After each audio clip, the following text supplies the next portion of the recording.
നമസ്കാരം. ഷെക്കീന ബിഗ് ഡിബേറ്റിലേക്ക് സ്വാഗതം. കാഞ്ഞിരപ്പള്ളി അമൽജ്യോതി എഞ്ചിനീയറിംഗ് കോളേജിന് നേരെ ഇരട്ടത്താപ്പ് നിറഞ്ഞതും ഗൂഢ അജണ്ടകൾ ഒളിപ്പിച്ചു വെച്ചതുമായ സമരം പൊളിഞ്ഞതിൻ്റെ ഇച്ഛാഭംഗത്തിൽ ചിലർ ഒരു ദുഷ്പ്രചരണവുമായി രംഗത്ത് വന്നിരിക്കുകയാണ്. ആത്മഹത്യയുമായി ബന്ധപ്പെട്ട സമരം കോളേജ് മാനേജ്മെന്റ് അല്ലെങ്കിൽ സഭ വർഗീയവൽക്കരിക്കുവാൻ ശ്രമിച്ചു അത്രേ.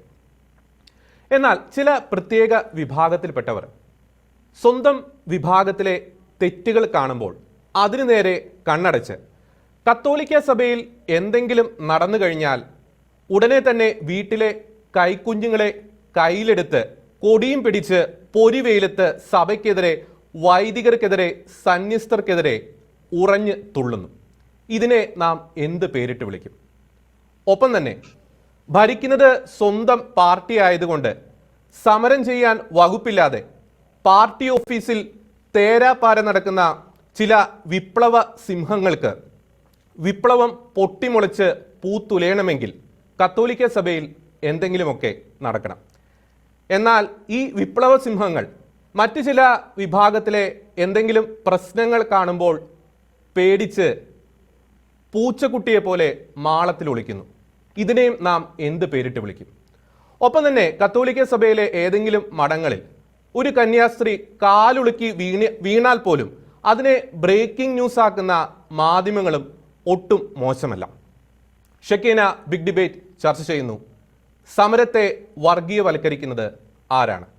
ഈ ചർച്ചയിൽ നമ്മോടൊപ്പം ചേരുന്നു സാമൂഹ്യ നിരീക്ഷകൻ ഫാദർ സ്കോട്ട് സ്ലീബ പുളിമൂടൻ, ഒപ്പം social media activist Shri Joji Kolenchery, കത്തോലിക്ക കോൺഗ്രസിൽ നിന്നും ഡോക്ടർ ചാക്കോ കാളാമ്പറമ്പിൽ. 3 പേർക്കും ഈ ചർച്ചയിലേക്ക് സ്വാഗതം. ആദ്യം ശ്രീ ജോജി കോലഞ്ചേരി, ഈ അമൽജ്യോതി സമരം നമുക്കറിയാം, അതിലെ ചില സംഘടനകളുടെ ഇരട്ടത്താപ്പ്, അവർ അതിൽ ഒളിപ്പിച്ചു വെച്ച നിഗൂഢ അജണ്ടകൾ, അതൊക്കെ ഈ നാളുകളിൽ ക്രൈസ്തവ സമൂഹം തിരിച്ചറിഞ്ഞതാണ്. എന്നാൽ അതിനുശേഷം ചില മാധ്യമങ്ങളൊക്കെ ദുഷ്ടലാക്കോടെ പ്രചരിപ്പിക്കുന്ന ഒരു കാര്യമുണ്ട്, ഈ സമരത്തെ സഭ വർഗീയവൽക്കരിക്കാൻ ശ്രമിച്ചുവെന്ന്. എന്തുകൊണ്ടാണ് അവർ ഇത്തരത്തിലൊരു പ്രചരണം നടത്തുന്നത്? ഈ കൂട്ടരുടെ ഒരു ഇരട്ടത്താപ്പ് തിരിച്ചറിഞ്ഞതുകൊണ്ടാണോ അതോ മറ്റെന്തെങ്കിലും ലക്ഷ്യം മനസ്സിൽ വെച്ചുകൊണ്ടാണോ ഈ കൂട്ടർ ഇത്തരത്തിലുള്ള ഒരു ദുഷ്പ്രചരണം സഭയ്ക്ക് നേരെ ഒരുക്കുന്നത്? ശ്രീ ജോജി കോലഞ്ചേരി. ഇതില് ആദ്യം തന്നെ പറയാനുള്ളത്, നമ്മള് ഇതിന്റെ ഈ അമൽജ്യോതിക്ക് മുൻപും അമൽജ്യോതിക്ക് ശേഷവും എന്ന് നോക്കിക്കഴിഞ്ഞു കഴിഞ്ഞാൽ അമൽജ്യോതിയിലെ ശ്രദ്ധേയ എന്ന കുട്ടിയുടെ ആത്മഹത്യക്ക് മുമ്പ് സംഭവിച്ച ഒരു കാര്യമാണ് ബാലരാമപുരത്ത് മദ്രസയില് മതപഠന കേന്ദ്രത്തിലെ 17 വയസ്സുകാരി അസ്മിയുടെ ദുരൂഹ മരണം നടന്നത്. അപ്പോൾ അവിടെ ആ കുട്ടിയുടെ മാതാവ് വളരെ ആരോപണങ്ങൾ ഈ സ്ഥാപനത്തിന് നേരെ ഉന്നയിച്ചിട്ടും ഒരു സംഘടനയോ ഒരാളുമോ അങ്ങോട്ട് തിരിഞ്ഞു പോലും നോക്കിയില്ല. ഈവൻ ഒരു സോഷ്യൽ മീഡിയയിൽ ഒരു പോസ്റ്റ് പോലും നമുക്ക് കാണാൻ സാധിച്ചില്ല. പിന്നെ നമ്മുടെയൊക്കെ ശ്രമഫലമായിട്ട് നമ്മൾ സോഷ്യൽ മീഡിയയിൽ ജസ്റ്റിസ് ഫോർ ആസ്മിയ എന്നൊക്കെ പറഞ്ഞ് നമ്മളിങ്ങനെ ക്യാമ്പയിൻ തുടങ്ങി കഴിഞ്ഞപ്പോഴാണ് ഇവർ പ്രതികരിക്കാൻ തയ്യാറായത്, ഒരു സോഷ്യൽ മീഡിയ പോസ്റ്റ് പോലും ഇടാൻ തയ്യാറായത്. പിന്നീട് അതിനുശേഷം ഇവരൊരു പേരിന് വേണ്ടി ഒരു ജാഥയൊക്കെ അങ്ങോട്ട് നടത്തി. അത് കഴിഞ്ഞാണ് അമൽജ്യോതിയിലെ സംഭവം നടക്കുന്നത്. അപ്പോൾ ഇവരെല്ലാരും കൂടെ അവിടെ അടങ്ങി ഒതുങ്ങിയിരുന്നവർ ഇങ്ങോട്ട് ഇരച്ചെത്തുകയാണ് ഉണ്ടായത്. അപ്പൊ അവരുടെ ലക്ഷ്യം അപ്പൊ തന്നെ നമുക്ക് മനസ്സിലാക്കാമല്ലോ, ഇത് ആരാണ് ഇതിനെ വർഗീയമായിട്ട് തിരിച്ചുവിട്ടതെന്ന്.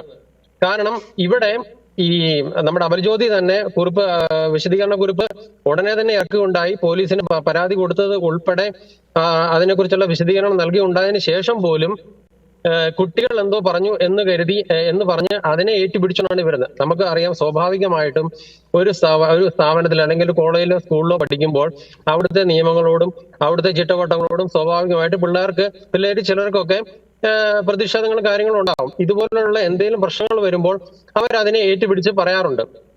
അപ്പൊ അതിനെയൊക്കെ ഏറ്റുപിടിച്ചുകൊണ്ട് ഇരച്ച് കോളേജിനെതിരെ എത്തുക, കോളേജിനെ നശിപ്പിക്കാൻ, അവിടെ ആക്രമണങ്ങൾ അഴിച്ചുവിടുക എന്നൊക്കെ പറയുന്നത് ഇതിന്റെ പിന്നിലുള്ള അജണ്ട നമുക്ക് മനസ്സിലാക്കാവുന്നതേ ഉള്ളൂ. അപ്പോൾ ഈ സഭ ഇതിനെ വർഗീയവൽക്കരിച്ചു എന്ന് പറയുന്നത് ഇവരെന്തുകൊണ്ടാണ് ഇങ്ങനെ പറയുന്നത്? കാരണം ഇവരുടെ ഈ ഇരട്ടത്താപ്പിനെതിരെ അലോകയെ പോലുള്ള മിടുക്കി കുട്ടികൾ പ്രതികരിച്ചപ്പോൾ, അല്ലെങ്കിൽ കൂടുതൽ ആളുകൾ മുന്നോട്ട് വന്ന് പ്രതികരിച്ചപ്പോഴാണ് ഇവർക്ക് പിടിച്ചു നിൽക്കാൻ വേണ്ടി ഇവർ വർഗീയ കാർഡ് ഇറക്കി എന്ന് പറഞ്ഞ ഒരു ആരോപണം നമുക്കെതിരെ ഉന്നയിക്കുന്നത്. ഇതേ സംഭവം ഇവര് ഭയങ്കര രീതിയിൽ ഇതിനെതിരെ അക്രമങ്ങൾ അഴിച്ചുവിട്ടുകൊണ്ടിരിക്കുമ്പോഴാണ് അൽ അസറിൽ ഒരു കുട്ടി ഇതുപോലെ തന്നെ ആത്മഹത്യ ചെയ്യുന്നത്. അപ്പോൾ അവിടെ അവർക്ക് അതിനെതിരെ അവർ സോഷ്യൽ മീഡിയയിൽ ഒരു പോസ്റ്റ് പോലും ഇട്ടില്ല എന്നുള്ളത് നമ്മൾ ഓർക്കണം. അപ്പൊ എന്നിട്ട് അവിടെ അവർക്ക് പ്രതിഷേധിക്കാതിരിക്കാൻ വേണ്ടി ഇവര് മനഃപൂർവ്വം ഒരു ചർച്ച നടത്തി സംഭവങ്ങളെല്ലാം ഒതുക്കുകയാണ് ഉണ്ടായത്. അപ്പൊ ഇവിടെ വർഗീയത കളിക്കുന്നത് ഒരിക്കലും സഭയോ സഭാ സ്ഥാപനങ്ങളോ അല്ല. ഇതിനെ വർഗീയവൽക്കരിച്ച് അല്ലെങ്കിൽ ഇത് വർഗീയ കാർഡ് ഇറക്കുന്നത് ഇതിനെ നിസാരവൽക്കരിച്ച് അല്ലെങ്കിൽ നമ്മുടെ നേരെ തിരിച്ചുവിടാൻ വേണ്ടി മാത്രമാണ് ഇവരിങ്ങനെ ഒരു ആരോപണം ഉന്നയിക്കുന്നതാണ് എനിക്ക് പറയാനുള്ളത്. ഒപ്പം തന്നെ ശ്രീ ജോജി കോലഞ്ചേരി, അങ്ങ് ഈ സാമൂഹ്യ മാധ്യമങ്ങളിലൊക്കെ വളരെ ശ്രദ്ധേയമായിട്ടുള്ള പോസ്റ്റുകൾ എഴുതുന്ന വ്യക്തിയാണ്. പ്രത്യേകിച്ച് സഭയ്ക്ക് വേണ്ടി, സമുദായത്തിന് വേണ്ടി ശക്തമായിട്ട് അങ്ങ് ശബ്ദമുയർത്തുന്നു. പക്ഷെ എന്തുകൊണ്ട് ഈ അടുത്ത നാളുകളിലെ ഈ അമൽജ്യോതി വിഷയം മാത്രമല്ല, അമൽജ്യോതി എല്ലാവർക്കും ഒരു പാഠമായി നിലനിൽക്കുന്ന വിഷയമാണ്. പക്ഷേ അതിനു മുമ്പ് മറ്റ് സമാനമായിട്ടുള്ള പല വിഷയങ്ങളും നടക്കും. അത് കത്തോലിക്ക സഭയാണ് അതിൻ്റെ സംഭവത്തിൻ്റെ ഒരു എൻഡിലെങ്കിൽ പിന്നെ നാം കാണുന്ന ഒരു സ്ഥിരമായിട്ടുള്ള ഒരു പാറ്റേൺ ഉണ്ട്. കൃത്യമായിട്ടുള്ള ഒരു അജണ്ട സെറ്റ് ചെയ്യുന്നു. അതുമായി ബന്ധപ്പെട്ട് അല്ലെങ്കിൽ ആ ഒരു സംഭവത്തിൻ്റെ ഉത്തരവാദി സഭയാണ്, കുറ്റവാളി സഭയാണ്, സഭാ സ്ഥാപനമാണ്, വൈദികരാണ്, സന്യസ്തരാണ്. ആ ഒരു അജണ്ട സെറ്റ് ചെയ്യുന്നു. പിന്നെ ആ ഒരു പോയിന്റിലേക്കാണ് പിന്നെ ഈ ചാനൽ ചർച്ചകളും ഈ മാധ്യമ വിചാരണകളും അവിടെ നടക്കുന്ന പിന്നീടുള്ള പ്രതികരണങ്ങളും നമ്മുടെ ഈ സാംസ്കാരിക നായകരുടെ ഒക്കെ വായൊക്കെ ആ ഒരു സമയത്താണ് തുറക്കപ്പെടുന്നത് സഭയ്ക്കെതിരെ. എന്തുകൊണ്ട് സഭ മാത്രം, കത്തോലിക്ക സഭ മാത്രം ഇത്തരത്തിൽ ടാർഗറ്റ് ചെയ്യപ്പെടുന്നു? സമാനമായ, അങ്ങ് നേരത്തെ ചൂണ്ടിക്കാണിച്ച വളരെ ഗുരുതരമായ വിഷയങ്ങൾ മറ്റ് പല സ്ഥാപനങ്ങളിൽ, മറ്റ് പല വിഭാഗങ്ങളിൽ, മറ്റ് പലരുടെയും ഇടയിൽ നടക്കുമ്പോൾ അന്നേരമൊന്നും ഇവരുടെ വാ തുറക്കപ്പെടുന്നില്ല, അന്നേരമൊന്നും ഇവരുടെ സാമൂഹ്യ മാധ്യമങ്ങൾ ആക്റ്റീവ് ആകുന്നില്ല. സഭയ്ക്കെതിരെ മാത്രം എന്തുകൊണ്ട് അങ്ങനെ സംഭവിക്കുന്നു? ശ്രീ ജോജി കോലഞ്ചേരി. ജോർജി, അതിനെക്കുറിച്ച് പറയുമ്പോൾ നമ്മുടെ ഒരു നിസ്സംഗത എന്ന് തന്നെ വേണം ഇതിനെക്കുറിച്ച് പറയാൻ. കാരണം എന്താണെന്ന് വെച്ച് കഴിഞ്ഞാൽ ഇതിന്റെ പിന്നോട്ടുള്ള കാര്യങ്ങളൊക്കെ സംഭവങ്ങളൊക്കെ എടുത്ത് നോക്കി കഴിഞ്ഞു കഴിഞ്ഞാൽ ഇങ്ങനെ ഒരു സംഭവങ്ങൾ ഉണ്ടായാലോ, അല്ലെങ്കിൽ ഇപ്പൊ അമൽജ്യോതിയുടെ കേസിൽ അവരുടനെ തന്നെ വിശദീകരണ കുറിപ്പ് ഇറക്കി, അത് ശരിയാണ്. പക്ഷെ ഇതിന്റെ പുറകോട്ട് നോക്കിക്കഴിഞ്ഞാൽ ഇങ്ങനെ ഒരു സംഭവങ്ങൾ ഉണ്ടായി കഴിഞ്ഞാൽ അതിന്റെ നിജസ്ഥിതി വ്യക്തമാക്കാനോ സഭാ നേതൃത്വമോ ആരും ശ്രമിക്കാറില്ല എന്നുള്ളൊരു പോരായ്മ ഉണ്ട്. അപ്പൊ അതുപോലെ തന്നെ പിന്നെ ഇവരിങ്ങനെ നമ്മുടെ നേരെ തിരിഞ്ഞു വരുന്നതിന്റെ കാരണം നമ്മൾ തിരിച്ചൊന്നും ചെയ്യില്ല, പ്രതികരിക്കില്ല എന്നുള്ള ഒരു ഉറപ്പുള്ളതും കൊണ്ട് മാത്രമാണ് ഇവര് ഇങ്ങനെ ചെയ്യുന്നത്. അതേസമയം നേരെ തിരിച്ചും മറ്റ് മത സ്ഥാപനങ്ങളോ ഒക്കെ ആണെങ്കിൽ അവരത് നേരെ തിരിച്ച് അടിക്കുന്നത്. കാരണം അത് പറയാൻ കാരണം ഈ ബാലരാമപുരത്തെ മദ്രസയിലേക്ക് അവരൊരു മാർച്ച് നടത്തിയപ്പോൾ അവിടെ ഒരു 10 പേരോളം നിരന്നു നിന്ന്, മാർച്ച് അവരുടെ അടുത്തുപോലെ എത്തിയില്ല, എന്നിട്ട് അവരെ നിരന്ന് മുദ്രാവാക്യം വിളിച്ച സമുദായത്തിന് നേരെ വന്നാൽ ജീവൻ കൊടുത്ത് സംരക്ഷിക്കുന്നത്. അവിടെ ആരാണ് സമുദായത്തിന് നേരെ പോയത്?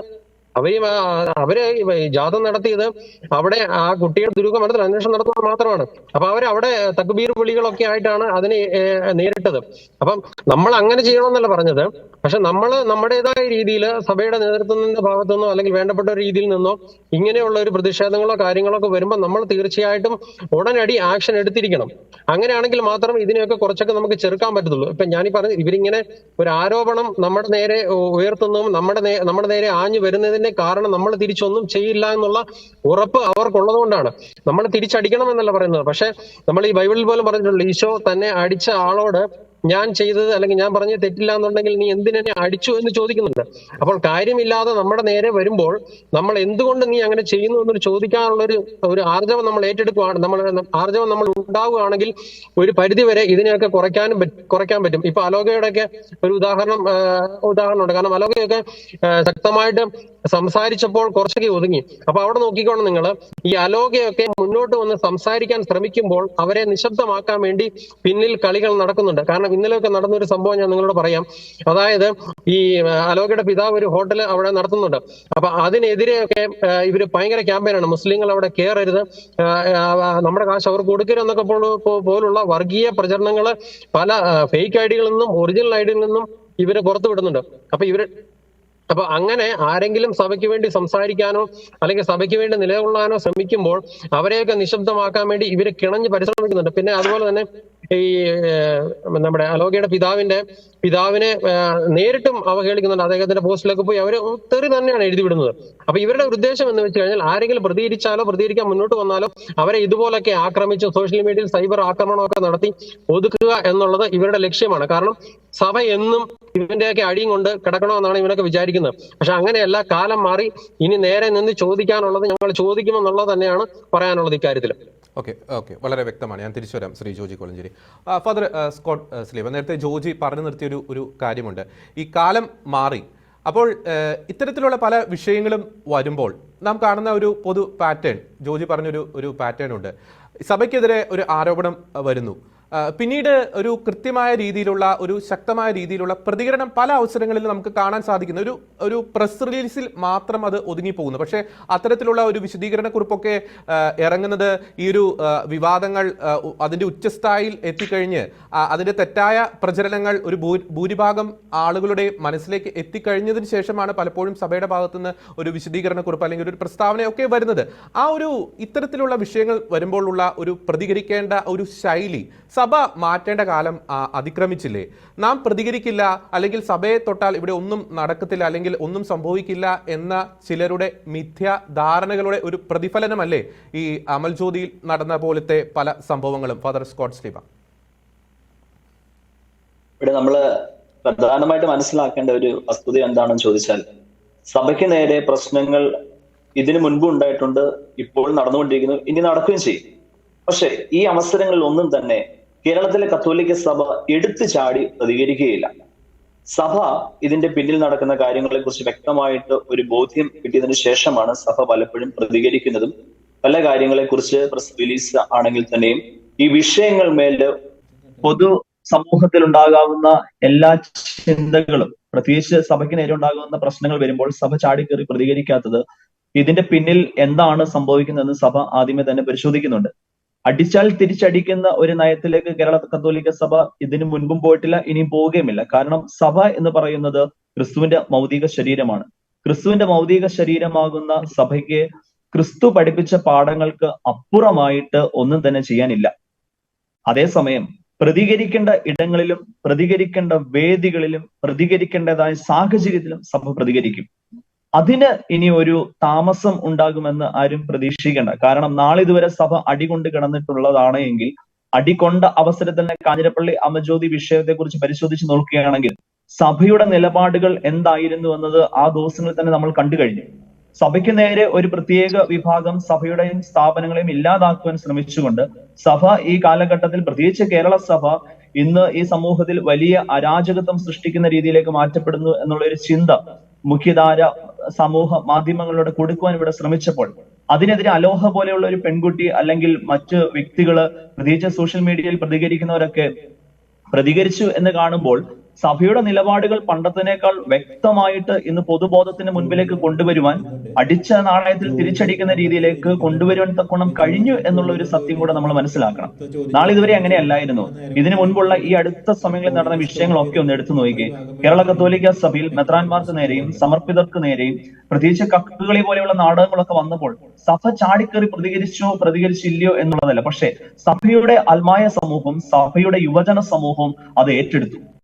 അത് കാണിക്കുന്ന തന്നെ സഭയുടെ നിലപാട് മാറിയിട്ടുണ്ട്, സഭ മാറുന്ന പാതയിലാണെന്നുള്ള ഒരു ചിന്ത നമുക്ക് പൊതുബോധത്തിന് നൽകുവാൻ സാധിക്കുന്നുണ്ട്. അല്ലെങ്കിൽ എന്തുകൊണ്ട് അലോഹ പോലെയുള്ള ഒരു പെൺകുട്ടിക്ക്, 18 വയസ്സുള്ള ഒരു പെൺകുട്ടിക്ക് ഇത്ര ശക്തിയുക്തം തനിക്ക് മുൻപോട്ടുണ്ടാകാവുന്ന വെല്ലുവിളികൾ എന്താണെന്ന് ഒരുപക്ഷെ ആ കുട്ടി തിരിച്ചറിഞ്ഞിട്ടുണ്ടാകാം. തനിക്ക് ഇനി ഉണ്ടാകാൻ പോകുന്ന വലിയ പ്രതിസന്ധികൾ, പ്രത്യേകിച്ച് സോഷ്യൽ മീഡിയ സൈബർ തെരുവുകളൊക്കെ അവളെ വളഞ്ഞിട്ട് ആക്രമിക്കുമെന്ന് അറിയാമെങ്കിൽ പോലും തന്നെ അത് ആ പെൺകുട്ടി പ്രതികരിക്കാൻ തക്കോണം തയ്യാറായിട്ടും SMIM ആയിക്കോട്ടെ, KSYM ആയിക്കോട്ടെ, ഈ പ്രസ്ഥാനങ്ങളെ ചെറുപ്പക്കാരി പിള്ളേര് തെരുവിലിറങ്ങി ജീവൻ കൊടുത്തും സഭയെ സംരക്ഷിക്കുമെന്ന് പറയുവാൻ തക്കവണ്ണം കടന്നു വന്നിട്ടുണ്ടെങ്കിൽ സഭയുടെ ഇന്നലകളിലെ പാതയിൽ നിന്ന് അല്പം മാറ്റം വന്നിട്ടുണ്ട് എന്ന് നമുക്ക് മനസ്സിലാക്കാം. പിന്നെ സഭ വർഗീയമായിട്ട് ചിത്രീകരിക്കുന്നു എന്ന് പറയാൻ ഒരു സമൂഹം അതിന് ശ്രമം കൊടുക്കുമ്പോൾ അതിനൊറ്റ കാരണമേ ഉള്ളൂ. വിഘടിച്ചു നിൽക്കുന്ന സഭയും അല്ലെ സഭയുടെ സ്ഥാപനങ്ങൾ ഒരിടത്തും, സഭയുടെ ആത്മായ ഒരു മറുപക്ഷത്തും, സഭയുടെ യുവജനങ്ങൾ മറുപക്ഷത്തും, സഭയുടെ വിവിധ സംഘടനകൾ വ്യത്യസ്തമായ ദിശയിലാണ് എന്നൊക്കെ കാണിക്കാൻ തക്കോണം ഇവർ ശ്രമിക്കുന്നുണ്ടായിരുന്നു. പക്ഷേ സഭ ഒന്നാണെന്നുള്ളതിന്റെ തെളിവായിട്ട് അവിടെ കൂടിയിട്ടുള്ള ജനങ്ങളെ നോക്കിയാൽ മതി. അവിടെ യുവജനങ്ങൾ ഉണ്ടായിരുന്നു, കത്തോലിക്ക കോൺഗ്രസ്സുകാരുണ്ടായിരുന്നു, വിവിധ ക്രൈസ്തവ സഭാ സമൂഹങ്ങളിലെ യുവജന പ്രതിനിധികൾ അല്ലെങ്കിൽ മറ്റു സംഘടനകളിലെ മറ്റു ക്രൈസ്തവ സംഘടനകളിൽ നിന്നുള്ള ആളുകളൊക്കെ ഉണ്ടായിരുന്നു. അതൊക്കെ ചൂണ്ടിക്കാണിക്കുന്ന സഭയുടെ മുഖം ഇന്ന് ഈ കാലഘട്ടത്തിൽ വികൃതമാക്കാൻ ശ്രമിക്കുമ്പോൾ അത് അതേപടി അനുവദിച്ചു കൊടുക്കുകയില്ല എന്നുള്ള വ്യക്തമായ ബോധം ഈ പൊതുബോധത്തിന് കൊടുത്തത് കൊണ്ട് ഇന്ന് സഭയെ വർഗീയമായിട്ട് ചിത്രീകരിക്കാൻ വേണ്ടി ഈ തൽപര കക്ഷികളൊക്കെ ശ്രമിച്ചുകൊണ്ടിരിക്കുന്നത്. ഈ അടുത്ത ദിവസങ്ങളിൽ ഇന്നലെ ഒരു സോഷ്യൽ മീഡിയയിൽ വന്നൊരു വാർത്തയാണ്, അമൽ ജ്യോതി കോളേജിലെ വർഗീയമായിട്ട് അല്ലെങ്കിൽ മതപരമായിട്ടുള്ള വിവേചനങ്ങൾ നിലനിൽക്കുന്നുവെന്ന്. ഏത് സമൂഹം പറഞ്ഞു എന്നുള്ളത് നമ്മളൊക്കെ കണ്ടത് തന്നെയാണ്. ആ സമൂഹത്തിന്റെ വ്യക്തികൾ, ഉന്നത സ്ഥാനീയരായിട്ടുള്ള വ്യക്തികൾ അത്തരത്തിലുള്ള ഒരു സോഷ്യൽ മീഡിയ പ്ലാറ്റ്ഫോമുകളിൽ വന്നിട്ട് പറയുന്നുണ്ട് എങ്കിൽ അത്രമാത്രം സഭയെ പ്രതിരോധിക്കാൻ വേണ്ടി അവര് ശക്തമായിട്ട് മുൻപോട്ട് വരികയാണ്. സഭ ഇന്നലകളിൽ നിന്ന് മാറി ചിന്തിച്ചുകൊണ്ടേ ഇരിക്കുന്നു. സഭ പ്രതികരിക്കേണ്ട വിഷയങ്ങളിൽ അടിക്കടിക്ക് പ്രതിഷേധിക്കുകയും ചെയ്യും, പ്രതിരോധിക്കുകയും ചെയ്യും. താക്കീതാണ് എന്ന് പോലും അവിടെ യുവജനങ്ങൾ മുദ്രാവാക്യം വിളിച്ചു. അവിടെ അച്ഛന്മാരുണ്ടായിരുന്നു, വൈദികരുണ്ടായിരുന്നു, മുതിർന്ന സമൂഹം ഉണ്ടായിരുന്നു, മുതിർന്ന അൽമായരുണ്ടായിരുന്നു. മക്കളെ നിർത്താൻ പറഞ്ഞാൽ നിർത്താവുന്ന രീതിയിലേക്ക് കാര്യങ്ങൾ പോകുന്ന രീതിയിലേക്ക് വരികയും മുതിർന്ന അംഗങ്ങൾക്ക് മക്കളെ ആ വിളി തെറ്റാണ് എന്ന് പറയാനോ അല്ലെങ്കിൽ നിങ്ങൾ വിളിച്ച തെറ്റാണെന്നോ പറയുകയല്ല മുതിർന്നവരാരും ചെയ്തത്. ആ യുവജനങ്ങൾക്ക് പിന്തുണ കൊടുത്തുകൊണ്ട് അവരെ കൂടെ നിന്നു എന്ന് കാണുകയാണെങ്കിൽ നമ്മൾ മനസ്സിലാക്കേണ്ടത് എന്താ? ഈ സഭയോടൊപ്പം അൽമായ സമൂഹവും യുവജന സമൂഹവും ഒന്നിച്ചു നിൽക്കുമ്പോൾ ഞങ്ങൾക്ക് നേരെ വെല്ലുവിളികൾ ഉണ്ടായാൽ ഞങ്ങൾ പ്രതിരോധിക്കും എന്നതിന് യാതൊരു സംശയമില്ല. ഏഷ്യാനെറ്റ് പോലെയുള്ള ന്യൂസ് ചാനലുകൾ അത് വളരെ വ്യക്തമായിട്ട് എടുത്ത് കാണിക്കുന്നുണ്ട്. അവരുടെ ചർച്ചകളിലൊക്കെ അവർ പറയുകയുണ്ടായി, നമ്മൾ കണ്ടതാണ്. അവരുടെ മുദ്രാവാക്യം വിളി വായിച്ചുകൊണ്ട് തന്നെ നമുക്ക് ഇടവേളയ്ക്ക് പോകാമെന്ന് പറയുമ്പോൾ നമ്മുടെ നിലപാടുകൾ അത്രമാത്രം ശക്തമായിട്ട് സഭ മുൻപോട്ട് പോവുകയും ചെയ്യും. പക്ഷെ അടിച്ചാൽ ഉടനടി തിരിച്ചടിക്കുന്ന രീതിയിലേക്ക് സഭ പ്രതികരിച്ചു എന്ന് വരികയില്ല. സഭ കാര്യങ്ങൾ പഠിച്ച് വ്യക്തമായിട്ട് പ്രതികരിക്കേണ്ട രീതിയിൽ പ്രതികരിക്കും, അതിന് യാതൊരു സംശയമില്ല. പക്ഷെ സഭയുടെ യുവജനങ്ങൾ സഭയ്ക്ക് കൂട്ടായിട്ട് കാവലായിട്ടുള്ളിടത്തോളം കാലം സഭയുടെ യുവജനങ്ങളും അൽമായ സമൂഹവും കൂടെ ചേരുന്നതാണ് സഭ. ഒരിക്കലും പൗരോഹിത്യം സ്വീകരിച്ചവരോ പുരോഹിതരോ സമർപ്പിതരോ മാത്രമല്ല സഭ എന്ന് പറഞ്ഞു, ഇവരെല്ലാം കൂടെ ചേരുന്നതാണ് കർത്താവിന്റെ മൗതിക സഭയായ ശരീരമായ ഈ സഭ. അതുകൊണ്ട് ഒന്നിച്ചു നിന്ന് പൊരുതും, പ്രതികരിക്കും, അതിന് യാതൊരു സംശയവുമില്ല. ഇന്നലകളിലെ നിസ്സംഗത, ബഹുമാനപ്പെട്ട ജോജി ഓർമ്മിപ്പിച്ചതുപോലെ നിസ്സംഗതയെ അവർ പലപ്പോഴും ആയുധമാക്കിയിട്ടുണ്ടെങ്കിൽ ആ നിസ്സംഗതയുടെ മുഖംമൂടി വലിച്ചു കീറിക്കൊണ്ടാണ് ഈ അടുത്ത നാളുകളിലെ സഭയ്ക്ക് നേരെ വന്ന പ്രതിഷേധങ്ങളെല്ലാം സഭ ഇടപെട്ടിട്ടുള്ളത്. അതുകൊണ്ട് ഇനിയും നിസ്സംഗതയോടുകൂടെ സഭ നോക്കി നിൽക്കുമെന്ന് ആരും കരുതണ്ട. ഓക്കെ, ഒരു ഉപചോദ്യം കൂടി അങ്ങ് പറഞ്ഞതുമായി ബന്ധപ്പെട്ട്, പ്രത്യേകിച്ച് ഈ അലോഹ ബെന്നിയുടെ കാര്യം അങ്ങ് സൂചിപ്പിച്ചു. ഇത്തരത്തിൽ സഭയ്ക്ക് വേണ്ടി ശക്തമായി പ്രതികരിക്കുന്ന വ്യക്തിത്വങ്ങൾ, ഇപ്പോൾ നമ്മുടെ പാനലിലുള്ള 3 പേരും ഇത്തരത്തിൽ ശക്തമായി തന്നെ പ്രതികരിക്കുന്ന, ഫാദർ സ്കോട്ട് ആയിക്കോട്ടെ, ശ്രീ ജോജി ആയിക്കോട്ടെ, ചാക്കോ സാർ ആയിക്കോട്ടെ, പക്ഷേ അത്തരത്തിൽ പ്രതികരിക്കുമ്പോൾ ഈ അലോഹമാരെ, ഇത്തരത്തിൽ പ്രതികരിക്കുന്നവരെ ഈ ഒറ്റപ്പെടുത്തി ഭയപ്പെടുത്തി നിശബ്ദരാക്കുന്നു. അവർക്ക് കുറെ കൂടി ഒരു സപ്പോർട്ട്, ഒരു പിന്താങ്ങ്, ഒരു പ്രോത്സാഹനം സഭയുടെ സൈഡിൽ നിന്ന് അല്ലെങ്കിൽ സഭ വിശ്വാസികളുടെ സൈഡിൽ നിന്ന് വരേണ്ടതില്ലേ? നേരത്തെ ജോജി സൂചിപ്പിച്ച ചില ഭയാനകമായിട്ടുള്ള ചില കാര്യങ്ങൾ, ഈ അലോഹയുമായി ബന്ധപ്പെട്ട് ആ കുടുംബം നേരിടുന്ന ചില ഭീഷണികൾ. പക്ഷേ അത്തരം ഭീഷണികൾ, അത്തരം വ്യക്തികൾ നേരിടുമ്പോൾ ഒരു സമുദായം എന്ന നിലയിൽ ഞങ്ങൾ ഒപ്പമുണ്ട്, നിങ്ങൾ ഒറ്റയ്ക്കല്ല, ധൈര്യപൂർവ്വം മുന്നോട്ട് പോകൂ. ഈ അലോഹ എന്നൊരു വ്യക്തി മാത്രം കോൺസെൻട്രേറ്റ് ചെയ്ത് പറയുന്നില്ല, ഇത്തരത്തിൽ ശക്തമായി പ്രതികരിക്കുന്നവരെ നെഞ്ചോട് ചേർക്കേണ്ട, ഒരുമിച്ച് ഞങ്ങൾ കൂടെയുണ്ട് എന്നൊരു കൃത്യമായ ഒരു സന്ദേശം നൽകേണ്ട ഒരു കാലഘട്ടത്തിൽ കൂടിയല്ലേ നാം ജീവിക്കുന്നത്? തീർച്ചയായിട്ടും. പ്രത്യേകിച്ച് ഈ ദിവസങ്ങളിൽ, ഏറ്റവും അടുത്ത ദിവസങ്ങളിൽ അലോഹ പോലെയുള്ള പെൺകുട്ടികൾ സംസാരിച്ചപ്പോൾ അവരെ സൈബർ തെരുവുകളിൽ അങ്ങേയറ്റം ഇല്ലാതാക്കാൻ ശ്രമിച്ചിട്ടുണ്ട്. ആ പെൺകുട്ടിയെ അങ്ങേയറ്റം മോശമായിട്ട് ചിത്രീകരിക്കാനും അവളെ അല്ലെങ്കിൽ മറ്റ് ആളുകളെയും അങ്ങേയറ്റം മോശമായിട്ട് ചിത്രീകരിക്കാൻ ശ്രമിച്ചിട്ടുണ്ട്. പക്ഷേ ഈ അവസരങ്ങളിലും, ഈ പ്രശ്നങ്ങൾ ഉണ്ടായ അവസരങ്ങളിൽ ഇവര് പ്രതികരിച്ചത് വഴി ഇവരെ മിണ്ടാതിരിക്കാൻ ശ്രമിക്കുന്ന ഒരു സമൂഹം ഉണ്ടായപ്പോൾ അവർക്കെതിരെ പ്രതിരോധം തീർത്തത് ഇവിടുത്തെ സഭയാണ്. സഭയുടെ വിശ്വാസ സമൂഹമാണ്. നിങ്ങൾ ഒറ്റയ്ക്കല്ല, നിങ്ങളുടെ കൂടെ ഞങ്ങൾ ഒപ്പമുണ്ട് എന്ന് പറഞ്ഞുകൊണ്ട് എന്തോരം സോഷ്യൽ മീഡിയ പ്ലാറ്റ്ഫോമുകളിൽ ഇവിടുത്തെ യുവജനങ്ങളും അൽമായ സമൂഹവും വൈദികരും സമർപ്പിതരും ഒക്കെ സംസാരിച്ചിട്ടുണ്ട്. ഈ അടുത്ത കാലത്തെങ്ങും ഇത്രമാത്രം ഒരു സപ്പോർട്ട് നമ്മുടെ സഭയ്ക്ക് നേരെ ഉണ്ടായ പ്രശ്നങ്ങളിൽ സംസാരിച്ചു പോകുന്നത് നമ്മൾ കണ്ടിട്ടില്ല. പക്ഷേ സഭ ഒന്നടങ്കം ആ കുട്ടിയുടെ കൂടെ നിൽക്കുകയായിരുന്നു ചെയ്തത്. എത്രയോ വൈദികര് അവരുടെ സോഷ്യൽ മീഡിയകളിലായിക്കൊള്ളട്ടെ അല്ലെങ്കിൽ മറ്റു വേദികളിലായിക്കോട്ടെ ആ കുട്ടിക്ക് അനുകൂലമായിട്ട് സംസാരിച്ചു. എത്രയോ യുവജനങ്ങൾ, ഇതിനു മുൻപ് സഭയുടെ വിഷയങ്ങളെ കുറിച്ച് സംസാരിച്ചിട്ടുള്ള യുവജനങ്ങളൊക്കെ തന്നെ ഈ അലോഹ എന്ന് പറയുന്ന പെൺകുട്ടിയുടെ നേരെ സൈബർ ആക്രമണങ്ങൾ ഉണ്ടാകുന്നു എന്ന് കണ്ടപ്പോൾ പ്രതികരിക്കാൻ വേണ്ടി കടന്നു വന്നു എന്ന് പറയുന്നത് തന്നെ വലിയൊരു പോസിറ്റീവായിട്ടുള്ള കാര്യം തന്നെയാണ്. ഓക്കെ. സഭയുടെ ആ രീതിയിലേക്ക് യുവജനങ്ങൾ ചിന്തിക്കുകയും യുവജനങ്ങളെ സഭയുടെ കൂടെ നിൽക്കുന്നവരെ സംരക്ഷിക്കണമെന്ന് ഒരു വികാരം കൊടുക്കുവാനും സഭയുടെ കൂടെ നിൽക്കുന്നവരെ അല്ലെങ്കിൽ സഭയുടെ ഒപ്പം നിന്ന് സംസാരിക്കുന്നവരോടൊപ്പം അവരെ നമ്മൾ സംരക്ഷിക്കണമെന്നുള്ള ഒരു പൊതുബോധം ഈ സമൂഹത്തിന് കൊടുക്കുവാൻ തക്കവണ്ണം സഭയുടെ പ്രവർത്തനങ്ങൾക്ക് സാധിക്കുന്നു എന്നുള്ളത് തന്നെയാണ് ഈ പ്രശ്നങ്ങളുടെ നടുവിലും പ്രതിസന്ധിയുടെ നടുവിലും നമ്മൾ പോസിറ്റീവായിട്ട് കാണേണ്ടത്. സഭ അതിന് സന്നദ്ധമാണ്, യുവജനങ്ങളെ അതിന് പ്രാപ്തമാക്കി എന്നുള്ളത് തന്നെയാണ് നമ്മൾ ഏറ്റവും പോസിറ്റീവായിട്ട് കാണേണ്ടത്. ഓക്കെ, വളരെ വ്യക്തമാണ്. ഡോക്ടർ ചാക്കോ കാളാമ്പറമ്പിൽ, പ്രത്യേകിച്ച് ഒരു കത്തോലിക്ക സ്ഥാപനത്തിന്റെ ഒരു മേധാവി കൂടിയാണ് അങ്ങ്. ഈ കാഞ്ഞിരപ്പള്ളി വിഷയം സഭയ്ക്ക് നൽകുന്ന വലിയൊരു പാഠമുണ്ട്. ഒന്ന്, ഈ സഭാ സ്ഥാപനങ്ങളെ വർഗീയമായി അത് തകർക്കാൻ ശ്രമിക്കുന്ന ചില ശക്തികൾ സഭാ സ്ഥാപനങ്ങളെ തകർത്ത് ആ തകർച്ചയിൽ നിന്നും മുതലെടുത്ത് ചിലർക്ക് വളരാനുള്ള ഒരു വളമാക്കി മാറ്റുവാൻ ശ്രമിക്കുന്ന ഒരു കൂട്ടർ. മറ്റൊരു പ്രധാനപ്പെട്ട ഒരു പോയിന്റ് കൂടി അതിലില്ലേ ഡോക്ടർ ചാക്കോ കാളാമ്പറമ്പിൽ? പ്രത്യേകിച്ച് കത്തോലിക്ക സ്ഥാപനങ്ങൾ നമുക്കറിയാം വളരെ ഉയർന്ന അച്ചടക്കത്തിൽ, ഉയർന്ന നിലവാരത്തിൽ, ഉന്നതമായ ധാർമ്മിക മൂല്യങ്ങൾ ക്യാമ്പസിൽ പകർന്ന് നൽകിക്കൊണ്ട് പ്രവർത്തിക്കുന്ന സ്ഥാപനങ്ങളാണ് സഭയുടെ കീഴിൽ പ്രവർത്തിക്കുന്ന എല്ലാ സ്ഥാപനങ്ങളും. അമൽജ്യോതി അതിന് ഉദാഹരണമാണ്. പല സ്ഥാപനങ്ങളും നമുക്ക് പേരെടുത്ത് പറയാൻ സാധിക്കും. ഒപ്പം തന്നെ ഈ അടുത്ത നാളിൽ കേന്ദ്ര സർക്കാർ പുറത്തിറക്കിയ ഒരു മികച്ച സ്ഥാപനങ്ങളുടെയൊക്കെ ഒരു പട്ടികയിൽ അതിൻ്റെ ആദ്യ 100-ൽ തന്നെ ഒട്ടനവധി ക്രിസ്ത്യൻ സ്ഥാപനങ്ങൾ ഇടം പിടിക്കുകയുണ്ടായി. അപ്പോൾ ചില കൂട്ടരുടെ ചില അധാർമികമായിട്ടുള്ള ചില അജണ്ടകൾ, അരാജകത്വങ്ങൾ, ചില രാഷ്ട്രീയ പ്രവർത്തനങ്ങൾ ഇത്തരം സ്ഥാപനങ്ങളിൽ നടപ്പാക്കാൻ സാധിക്കാത്തതിൻ്റെ ഒരു ഇച്ഛാഭംഗമല്ലേ ഈ ക്രൈസ്തവ സ്ഥാപനങ്ങൾക്ക് നേരെ ഈ കൂട്ടർ നടത്തുന്ന ചില സമര കോലാഹലങ്ങൾ? ഡോക്ടർ ചാക്കോ കാളാമ്പറമ്പിൽ. ജോജി, വളരെ നല്ല ഒരു ആശങ്കയാണ് താങ്കൾ ഉയർത്തിയത്. ഞാൻ അതിന്റെ തുടക്കം കേരളത്തിന്റെ സാഹചര്യത്തില് സ്വതന്ത്രാനന്ത ഭാരതത്തിലെ 81% LP സ്കൂളുകളും ക്രൈസ്തവരുടെ 24% മാത്രം വരുന്ന ക്രൈസ്തവരുടെ കൈകളിലായിരുന്നു നമുക്കറിയാം. കേരളത്തിന്റെ കണ്ണു തെളിയിച്ചതും അക്ഷരജ്ഞാനം പകർന്നു കൊടുത്തതും അങ്ങനെ വിദ്യാഭ്യാസത്തോടെ മിന്നോറിക്കളുടെ രാഷ്ട്രീയത്തിലും മറ്റു മേഖലകളിലും വിദേശത്തും സ്വദേശത്തും ജോലി സമ്പാദിക്കുന്നതിലും ഒക്കെ കേരള ജനത മുമ്പോട്ട് പോയിട്ടുണ്ടെങ്കിൽ അതിന്റെ അടിസ്ഥാന കാരണം ക്രൈസ്തവ സമൂഹത്തിന്റെ, ക്രൈസ്തവ സമുദായത്തിന്റെ, ക്രൈസ്തവ സഭയുടെ സ്ഥാപനങ്ങളായിരുന്നു എന്നുള്ളത് ഏവർക്കും പരസ്യമാണ്. എന്നാല് അതിന്റെ കാരണം വിദ്യാഭ്യാസവും അച്ചടക്കവും തുല്യതയും സാമൂഹിക പ്രതിബദ്ധതയും ഉയർത്തിപ്പിടിക്കുന്ന ക്രിസ്ത്യൻ സ്ഥാപനങ്ങളുടെ പ്രശസ്തി കണ്ടമാനം ഉയർന്നു നിന്നിരുന്നു. 1990 വരെ ഈ സ്ഥാപനങ്ങളിലെ ഏകദേശം 50%, 46% ഉന്നത വിദ്യാഭ്യാസ സ്ഥാപനങ്ങളടക്കം സഭയുടെ നിയന്ത്രണത്തിലോ സഭയുടെ നേരിട്ടുള്ള നിയന്ത്രണത്തിലോ അല്ലെങ്കിൽ സമുദായത്തിന്റെ നേതൃത്വത്തിലുള്ളതായിരുന്നു.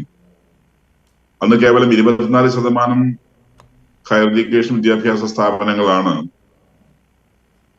മുസ്ലിം സമുദായത്തിൻ്റെതായിട്ടുണ്ടായത്.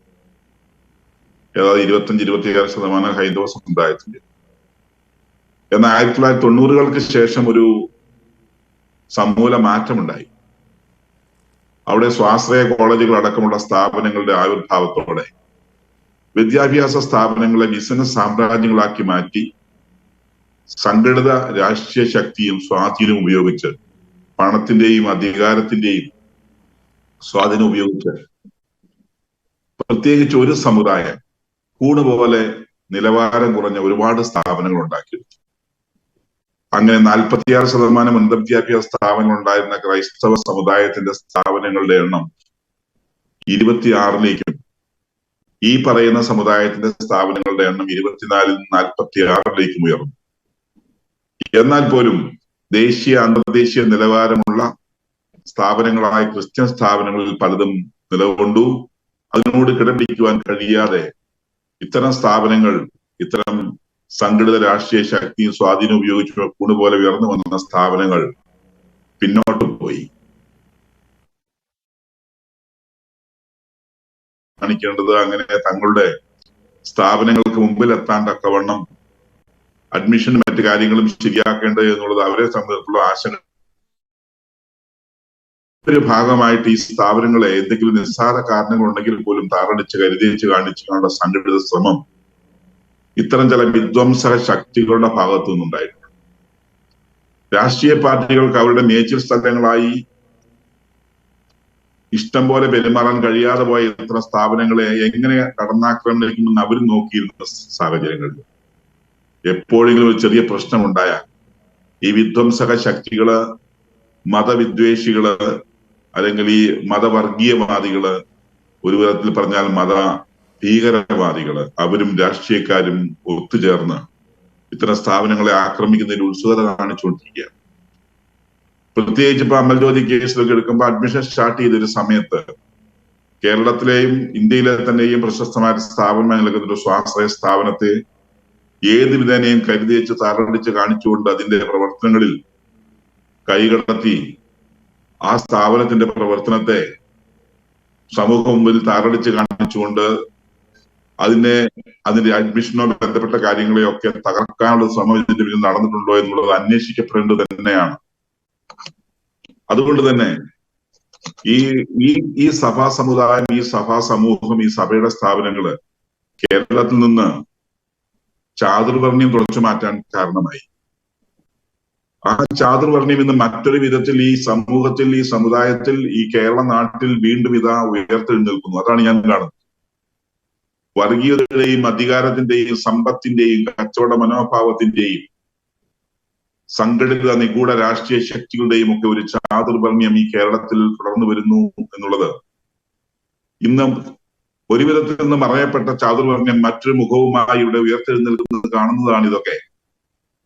അതുകൊണ്ടാണ് ഇവിടെ ജോജി സൂചിപ്പിച്ചതുപോലെ ബാലരാമപുരത്തെ മദ്രസയിലെ ഒരു പെൺകുട്ടിയുടെ മരണം ആർക്കും വിഷയമല്ല, അൽഅസറിലെ വിദ്യാർത്ഥിയുടെ ആത്മഹത്യ വിഷയമല്ല, അമൽജ്യോതി അടുത്തുള്ള ഒരു കോളേജിലെ ഫീസ് അടയ്ക്കാൻ നിവൃത്തിയുള്ള ഒരു കുട്ടി ആത്മഹത്യ ചെയ്ത വിഷയം അവർക്ക് വിഷയമല്ല. മറിച്ച് ക്രൈസ്തവ സ്ഥാപനങ്ങളിൽ നടക്കുന്ന അതിന്റെ ടൈൽസ് പൊട്ടിയാൽ അല്ലെങ്കിൽ അവിടെ എന്തെങ്കിലും ഒരു ഈച്ച അനങ്ങിയാൽ ഉടനെ അത് പ്രശ്നമാക്കിക്കൊണ്ട് ഈ രാഷ്ട്രീയ പാർട്ടികളും പല രാഷ്ട്രീയ കുട്ടി സംഘടനകളും അവരോട് ചേർന്ന് നിൽക്കുന്ന ഇത്തരം വിധ്വംസക ശക്തികളും കൂടെ കൈകോർത്തുകൊണ്ട് മുമ്പോട്ട് വരുന്നത്. അപ്പൊ ഇതിനെ രാഷ്ട്രീയ ശക്തികൾക്ക് മറ്റു ചില ലക്ഷ്യം കൂടിയുണ്ട് അവിടെ കയറിപ്പറ്റുക എന്നുള്ളതിനപ്പുറത്തേക്ക്. കേരളത്തിൽ ഈ നാളുകളിൽ നമുക്കറിയാം ഈ പറഞ്ഞ AI ക്യാമറ വിവാദം, ഫോൺ വിവാദം, മയക്കുമരുന്നിന്റെ ശക്തമായ ഒരു കേന്ദ്ര പ്രഭവസ്ഥാനമായി കേരളം മാറിക്കൊണ്ടിരിക്കുന്ന അവസ്ഥ, അതിന്റെ അനന്തരഫലമായ ഡോക്ടർ മന്ദനയെ പോലുള്ള കൊല ചെയ്യപ്പെടുക, എന്നിട്ട് അതിന്റെ പിന്നാമ്പുറമുള്ള മയക്കുമരുന്നിനെ കുറിച്ച് അന്വേഷിക്കാതിരിക്കുക, കോടാനുകോടി രൂപയുടെ മയക്കുമരുന്നുകൾ പല വിധത്തിലെ പല സ്ഥലങ്ങളിൽ നിന്ന് പിടിച്ചെടുക്കുക, അതിന്റെ എത്രയോ മടങ്ങ് ഇവിടെ വിതരണം ചെയ്യപ്പെടുക, LKG, UKG, LP ക്ലാസ്സിൽ പഠിക്കുന്ന കുട്ടികളുടെ ബാഗിൽ വരെ മയക്കുമരുന്നുകളും MDMA വരുന്ന ഈ കാലത്ത് അതിനെല്ലാം മറച്ചു വയ്ക്കുക, സ്ത്രീപീഡനങ്ങൾ ഒരു പരിധി വരെ കൂടിക്കൊണ്ടിരിക്കുന്ന സമൂഹമായി മാറുക മദ്യവും ലഹരിയും മയക്കുമരുന്ന് ഉപയോഗിച്ചുകൊണ്ട്. ചെറിയ കുട്ടികളോടുള്ള അതിക്രമങ്ങൾ അതിനെ വളരെ വ്യാപകമായി വർദ്ധിക്കുക, മനുഷ്യനെ വെട്ടി നുറുക്കി കഷ്ണങ്ങളാക്കി അതിനെ ശേഖരിച്ചു വെക്കുകയോ അല്ലെങ്കിൽ അതിനെ വേവിത്തിരികയോ ചെയ്യുന്ന ഒരു സംസ്കാരത്തിലേക്ക് മയക്കുമരുന്ന് സ്വാതന്ത്ര്യവും മയക്കുമരുന്ന് ദുരുപയോഗവും ഈ നാടിനെ കൊണ്ടെത്തിക്കുക. ഇതിനെയൊക്കെ മറയിടാൻ വേണ്ടി ചെയ്യുന്ന ഒരു നിഗൂഢ നീക്കമല്ലേ ഇത്തരത്തിലുള്ള പ്രശ്നങ്ങളെന്ന് നിഷ്പക്ഷമായി ചിന്തിച്ചാൽ നമുക്ക് മനസ്സിലാവും. അതല്ല എന്നെങ്കിൽ ഇന്നും അനേകം സ്ഥാപനങ്ങൾ കൂണുപോലെ തുടങ്ങിയിട്ടും ഒരെണ്ണം പോലും കേന്ദ്ര തലത്തിലോ സംസ്ഥാന തലത്തിലോ അന്തർദേശീയ തലത്തിലോ അംഗീകാരം പിടിച്ചു പറ്റാതെ നിൽക്കുമ്പോൾ ഈ ക്രിസ്ത്യൻ സ്ഥാപനങ്ങൾ അതിന്റെ അച്ചടക്കവും തുല്യതയും സാമൂഹിക പ്രതിബദ്ധതയും അതിന്റെ വിദ്യാഭ്യാസ ക്വാളിറ്റി മെയിൻറ്റെയിൻ ചെയ്തുകൊണ്ട് പോകുമ്പോൾ അതിനോടുണ്ടാകുന്ന ഒരു അസ്വസ്ഥതയ്ക്ക് കാരണം എന്താണ്? അതിനോട് ചേർന്ന് നിൽക്കുവാൻ ഇവിടുത്തെ സമൂഹത്തിന്റെ പൊതുബോധത്തെ അങ്ങനെ മാറ്റിയെടുക്കുവാൻ ഈ വിധ്വംസക ശക്തികൾ, ഈ ഭീകരവാദികൾ ശ്രമിക്കുമ്പോൾ അതിനോട് ചേർന്ന് നിന്നുകൊണ്ട് തങ്ങളുടെ ഇഷ്ടങ്ങൾ സാധിച്ചെടുക്കുവാൻ, തങ്ങളുടെ രാഷ്ട്രീയ പരാജയങ്ങളെ മൂടിവെക്കുവാൻ വേണ്ടി രാഷ്ട്രീയക്കാർ ശ്രമിക്കുകയും ഒപ്പം അവരുടെ കുട്ടി പാർട്ടികൾക്ക് എങ്ങനെയെങ്കിലും ഈ സ്ഥാപനത്തിൽ കടന്നു കയറി മേയാനുള്ള അവസരം ഉണ്ടാക്കുകയും ചെയ്യുന്ന ലക്ഷ്യമെല്ലാം ഇതിന്റെ പിന്നിലുണ്ട്. ഇതൊന്നും നമ്മൾ മറന്നു പോകരുത്. അതുകൊണ്ട് താങ്കൾ സൂചിപ്പിച്ചതുപോലെ ഒരു വശത്ത് വിദ്യാഭ്യാസ സ്ഥാപനങ്ങളെ താറടിച്ച് കരുതേച്ച് തകർത്ത് കാണിക്കാനുള്ള ശ്രമം, മറുവശത്ത് സ്വന്തം കോട്ടങ്ങളെയും വിധ്വംസ പ്രവർത്തനങ്ങളെയും ഭീകരവാദങ്ങളെയും ലഹരിയുടെ വ്യാപകമായ ഉപയോഗത്തെയും ഒക്കെ മറച്ചു വെക്കാനുള്ള ശ്രമം, ഇത് രണ്ടും കൂടെ സമന്വയിക്കുന്നതാണ് ഇപ്പോൾ നമ്മൾ അമൽജ്യോതിയിൽ കാണുന്നത്. അത് അഭയ മുതൽ അമൽജ്യോതി വരെ കാണുന്നത് അതെല്ലാം അത് തന്നെയാണ്. ഒരു കേസിനെ ഏത് വിധത്തിലാണ് അത് ഏറ്റവും എളുപ്പം ചെയ്യാവുന്നത് ക്രൈസ്തവ സമൂഹത്തിനെതിരായിട്ടാണ്. കാരണം അവന്റെ നീതിബോധം അതിനെ വിധ്വംസക ശക്തികൾ ചെല്ലുന്നതുപോലെ തീവ്രവാദത്തിലേക്കും ഭീകരവാദത്തിലേക്കും നയിക്കുന്നില്ല. അവർ അതിനെ ധാർമ്മികതയുടെ പിൻബലത്തോടെ നേരിട്ടുകൊണ്ടിരിക്കുന്നു എന്നുള്ളത് ഒരു ബലഹീനതയായി കണ്ടുകൊണ്ടാണ് ഇവരെല്ലാം ഈ ക്രൈസ്തവ സമൂഹത്തിനെതിരെ തിരിയുന്നതെന്ന് പറയാൻ യാതൊരു മടിയും എനിക്കില്ല. അതുകൊണ്ട് ഇത്തരം പ്രശ്നങ്ങളെ അഡ്രസ് ചെയ്യുമ്പോൾ നമ്മൾ ചിന്തിക്കേണ്ടത് വെരി ബേസിക് അടിസ്ഥാന വിഷയത്തിൽ നിന്നുകൊണ്ടാവണം. നമ്മൾ ബാക്കിയുള്ള ചർച്ചകളൊക്കെ പെരിഫറൽസ് ആണ്. അമൽ ജ്യോതി അതിലൊരു ആക്രമണം, അതിലെ ബഹളം ഒരു പെരിഫറൽസ് ആണ്. ആ പെരിഫറൽസിന്റെ ഉള്ളിൽ കടലിലെ മേൽ കിടക്കുന്ന ചപ്പുചവർ പോലെയാണ് ഇത്. ചപ്പുചവറുകളാണ്. അടിയിൽ വേറെ ലക്ഷ്യങ്ങളുണ്ട്. ആ ലക്ഷ്യങ്ങളെ കണ്ടെത്താൻ ആവശ്യമായ അന്വേഷണങ്ങളും അതിനാവശ്യമായ നടപടി ക്രമങ്ങളും ഉണ്ടാവണം ഈ നാട്ടിൽ. അതിന് ക്രൈസ്തവ സമൂഹം സംഘടിതമായി നിൽക്കണം. അംഗബലം കുറഞ്ഞു പോയ അവരെ ആർക്കും ആക്രമിക്കാം, ധാർമ്മികതയിൽ അടിത്തറയിട്ട ഈ മതവിശ്വാസികളെ ആർക്കും വേണമെങ്കിൽ അടിക്കാം എന്ന അവസ്ഥ ഇന്നിവിടെ സംജാതമാണ്. അത് സാധ്യമല്ല, അത് സാധിക്കില്ല എന്ന് പറയാനിവിടെ അച്ഛൻ സൂചിപ്പിച്ചതുപോലെ ഈ പറയുന്ന സമുദായ അംഗങ്ങള്, യുവജനങ്ങള്, ഈ സഭാ നേതൃത്വങ്ങളൊക്കെ ഒന്നിച്ച് പ്രവർത്തിച്ചു തുടങ്ങിക്കഴിഞ്ഞു എന്ന് സമൂഹത്തിന് ബോധ്യപ്പെട്ടു. ക്രിസ്തുവിനെയും ക്രിസ്തുവിന്റെ ധാർമ്മികതയും ക്രിസ്തു വിശ്വാസങ്ങളെയും അല്ലെങ്കിൽ ക്രിസ്തുവിന്റെ ദൈവികതയും ചോദ്യം ചെയ്തുകൊണ്ട് ഇവിടെ ഇറങ്ങിക്കൊണ്ടിരിക്കുന്ന ആഭാസത്തരങ്ങള്, അത് എന്തിന്റെ പേരിലാണെങ്കിലും മതത്തിന്റെ പേരിലാണെങ്കിലും ആഭാസത്തരങ്ങളെ തടയിടുവാൻ എന്തുകൊണ്ട് കഴിയുന്നില്ല? അതുകൊണ്ട് ഇത്തരം വിധ്വംസ ശക്തികളെയും ഇത്തരം വർഗീയ ശക്തികളെയും ഇത്തരം രാഷ്ട്രീയ നപുംസകങ്ങളുടെയും കൂട്ടായ്മകളെ തകർക്കുവാൻ, ഇത്തരം തെറ്റായ അവിശുദ്ധ ബന്ധങ്ങളെ സമൂഹത്തിന് മുമ്പിൽ നിന്ന് ഉന്മൂലനം ചെയ്യുവാൻ ഇവിടുത്തെ ക്രൈസ്തവ സമൂഹം മാത്രമല്ല നീതിബോധം ആഗ്രഹിക്കുന്ന എല്ലാ സമൂഹങ്ങളിലും ഒന്നിച്ചു ചേർന്ന് നിലകൊണ്ട് ഈ നാടിനെ രക്ഷിച്ചെടുക്കുവാൻ, ഈ നാടിന്റെ നിലനിൽപ്പിനെ തന്നെ അപകടത്തിലാക്കുന്ന ഇതുപോലുള്ള വലിയ അപകടങ്ങളിൽ നിന്ന് മോചിപ്പിക്കുവാൻ ശക്തമായി നിലകൊള്ളണം എന്നുള്ളതാണ് എന്റെ വ്യക്തിപരമായ അഭിപ്രായം. വളരെ വ്യക്തമാണ്. ശ്രീ ജോജി കോലഞ്ചേരി, അങ്ങൊരു സോഷ്യൽ മീഡിയ ആക്ടിവിസ്റ്റാണ്. സഭയ്ക്ക് വേണ്ടി, സമുദായത്തിന് വേണ്ടി ശബ്ദിക്കുന്ന സോഷ്യൽ മീഡിയ ആക്ടിവിസ്റ്റ്. ഈ കാലഘട്ടത്തിൽ സഭ കടന്നു പോകുന്ന സമാനതകളില്ലാത്ത പല പ്രതിസന്ധികളും കടന്നു വരുന്നുണ്ട്. ഇപ്പം സാംസ്കാരിക മേഖലയിൽ നിന്നുള്ള അറ്റാക്സ്, കക്കുകളി പോലുള്ള നാടകം നമുക്കറിയാം. ഈ ഞായറാഴ്ചകളിൽ പ്രവൃത്തി ദിനമാക്കുവാനുള്ള ശ്രമങ്ങൾ, പാഠപുസ്തകത്തിൽ നിന്നും ക്രൈസ്തവരുടെ സംഭാവനകൾ എടുത്തു മാറ്റുന്നു. അമൽജ്യോതി സംഭവം, ക്രൈസ്തവ സ്ഥാപനങ്ങൾക്ക് നേരെ നടക്കുന്ന അക്രമങ്ങൾ, ഒപ്പം തന്നെ 80-20 വിഷയം ഒക്കെ നമുക്കറിയാം. ദിനംതോറും പല വിഷയങ്ങളും ക്രൈസ്തവർ നേരിട്ടുകൊണ്ടിരിക്കുന്നുണ്ട്. ഇപ്പോൾ സാമൂഹ്യ മാധ്യമങ്ങളുടെയൊക്കെ ഒരു കാലഘട്ടമാണ്. ഇത്തരം വിഷയങ്ങൾ സഭ നേരിടുമ്പോൾ, സമുദായം നേരിടുമ്പോൾ ഒരു ക്രൈസ്തവ യുവജനത എപ്രകാരമായിരിക്കും ഒരു സാമൂഹ്യ മാധ്യമങ്ങളിലൂടെയൊക്കെ പ്രതികരിക്കുന്നത്? പ്രത്യേകിച്ച് അങ്ങയുടെ പല പോസ്റ്റുകളും വളരെ ശ്രദ്ധേയമായിട്ടുള്ള, പല വിഷയങ്ങളിലും പല ശ്രദ്ധേയമായിട്ടുള്ള പോസ്റ്റുകളും സാമൂഹ്യ മാധ്യമങ്ങളിൽ അങ്ങ് എഴുതിയിട്ടുണ്ട്. അതും വളരെ പെട്ടെന്ന് തന്നെ ഒരു വിഷയം ഉണ്ടായി കഴിയുമ്പോൾ വളരെ പെട്ടെന്ന് തന്നെ അതുമായി ബന്ധപ്പെട്ട ഒരു പ്രതികരണം അങ്ങ് നടത്തുന്നുണ്ട്. ആ ഒറ്റ ഒരു പ്രതികരണത്തിലൂടെ പലപ്പോഴും ആ ഒരു വിഷയത്തിൻ്റെ യഥാർത്ഥ വസ്തുത മനസ്സിലാക്കുവാൻ പലർക്കും സാധിക്കുന്നുണ്ട്. അപ്പോൾ അങ്ങയുടെ ഒരു അനുഭവത്തിൻ്റെ വെളിച്ചത്തിൽ ഇത്തരം സമാനതകളില്ലാത്ത പ്രതിസന്ധികൾ സഭ നേരിടുമ്പോൾ യുവജനങ്ങൾ ഈ സാമൂഹ്യ മാധ്യമങ്ങളിൽ കാണിക്കേണ്ട ഒരു ജാഗ്രത, ഒരു പ്രതികരണം എപ്രകാരമായിരിക്കും? പലപ്പോഴും പല യൂത്തിൻ്റെയൊക്കെ ഒരു ചിന്ത ഇതാണ്, ഞാനൊരു കമൻറ്റ് ഇട്ടു, അത് എന്ത് മാറ്റമാണ് കൊണ്ടുവരിക എന്നൊക്കെ ഒരു നിസ്സംഗത മനോഭാവത്തിലേക്ക് നമ്മുടെ പല ക്രൈസ്തവ യുവജനതയും കടന്നു പോകുന്നു. അങ്ങയുടെ ഒരു അനുഭവത്തിൻ്റെ വെളിച്ചത്തിൽ എന്താണ് പറയാനുള്ളത് ശ്രീ ജോജി? ഞാനൊക്കെ ഇതില് പ്രതികരിച്ചു തുടങ്ങിയത് എങ്ങനെയാണെന്ന് വെച്ച് കഴിഞ്ഞാൽ, ഈ പല കാര്യങ്ങളും സത്യമല്ലാത്ത കാര്യങ്ങൾ സഭയുടെ പേരിലും അല്ലെങ്കിൽ പുരോഹിതരുടെ പേരിലും ഒക്കെ പടച്ചു വിടുമ്പോൾ ആരും അതിനെതിരെ പ്രതികരിക്കുന്നില്ല. പ്രത്യേകിച്ച് ക്രിസ്ത്യാനികൾ എന്ന് പറയുമ്പോൾ അവര് പൊതുവെ സോഷ്യൽ മീഡിയയിലാണെങ്കിലും ശരി, അല്ലെങ്കിലും ശരി, ഞാനെന്തിനാ പറയുന്നത്, ശരിയാകുമ്പോൾ ശരിയാകട്ടെ എന്നുള്ള രീതിയാണ് എല്ലാവർക്കും. അപ്പൊ അങ്ങനെയല്ല, ഇപ്പൊ നമ്മളൊരു തെറ്റായ ഒരു വാർത്തയുടെ അടിയിൽ ഒരു കമന്റ് കൊണ്ടാണെങ്കിലും നമ്മളൊരു സത്യം എഴുതി കഴിഞ്ഞാൽ അപ്പൊ അത് കാണുന്ന ആൾക്കാർക്ക് അവരൊന്ന് ചിന്തിക്കും, ശരിയാണല്ലോ, ഇയാൾ എഴുതിയും ശരിയാണല്ലോ, അതിലും കാര്യമുണ്ടല്ലോ എന്ന് ചിന്തിക്കും. അപ്പൊ അവിടെ ഞാൻ ഈ പറഞ്ഞതുപോലെ തന്നെ വിശ്വാസികളോട് പറയാനുള്ളത്, അല്ലെങ്കിൽ സോഷ്യൽ മീഡിയ ഒക്കെ ഇന്ന് വ്യാപകമായിട്ട് സോഷ്യൽ മീഡിയ ഒക്കെ പ്രചാരത്തിലുള്ള കാലമാണല്ലോ. അപ്പൊ നമുക്ക് അത് ദൈവമായിട്ട് തന്നെ ഒരുക്കി തന്ന ഒരു വഴിയാണ് കാര്യങ്ങൾ. കാരണം പണ്ടൊക്കെ എന്ന് പറയുമ്പോൾ ഇപ്പൊ സോഷ്യൽ മീഡിയയിലൂടെയാണ് കൂടുതലും കാര്യങ്ങൾ, ശരിയായിട്ടുള്ള കാര്യങ്ങൾ ആളിലേക്ക് എത്തുന്നത്. മറ്റു മീഡിയ ആണെന്ന് പറഞ്ഞാൽ പത്രങ്ങളാണെങ്കിലും ശരി, എന്താണെങ്കിലും ശരി, അവരുടെ താല്പര്യത്തിനനുസരിച്ചുള്ള വാർത്തകൾ മാത്രമേ അവർ ജനങ്ങളെ കേൾപ്പിക്കുകയുള്ളൂ, കാണാൻ അവർ ശ്രമിക്കുകയുള്ളൂ.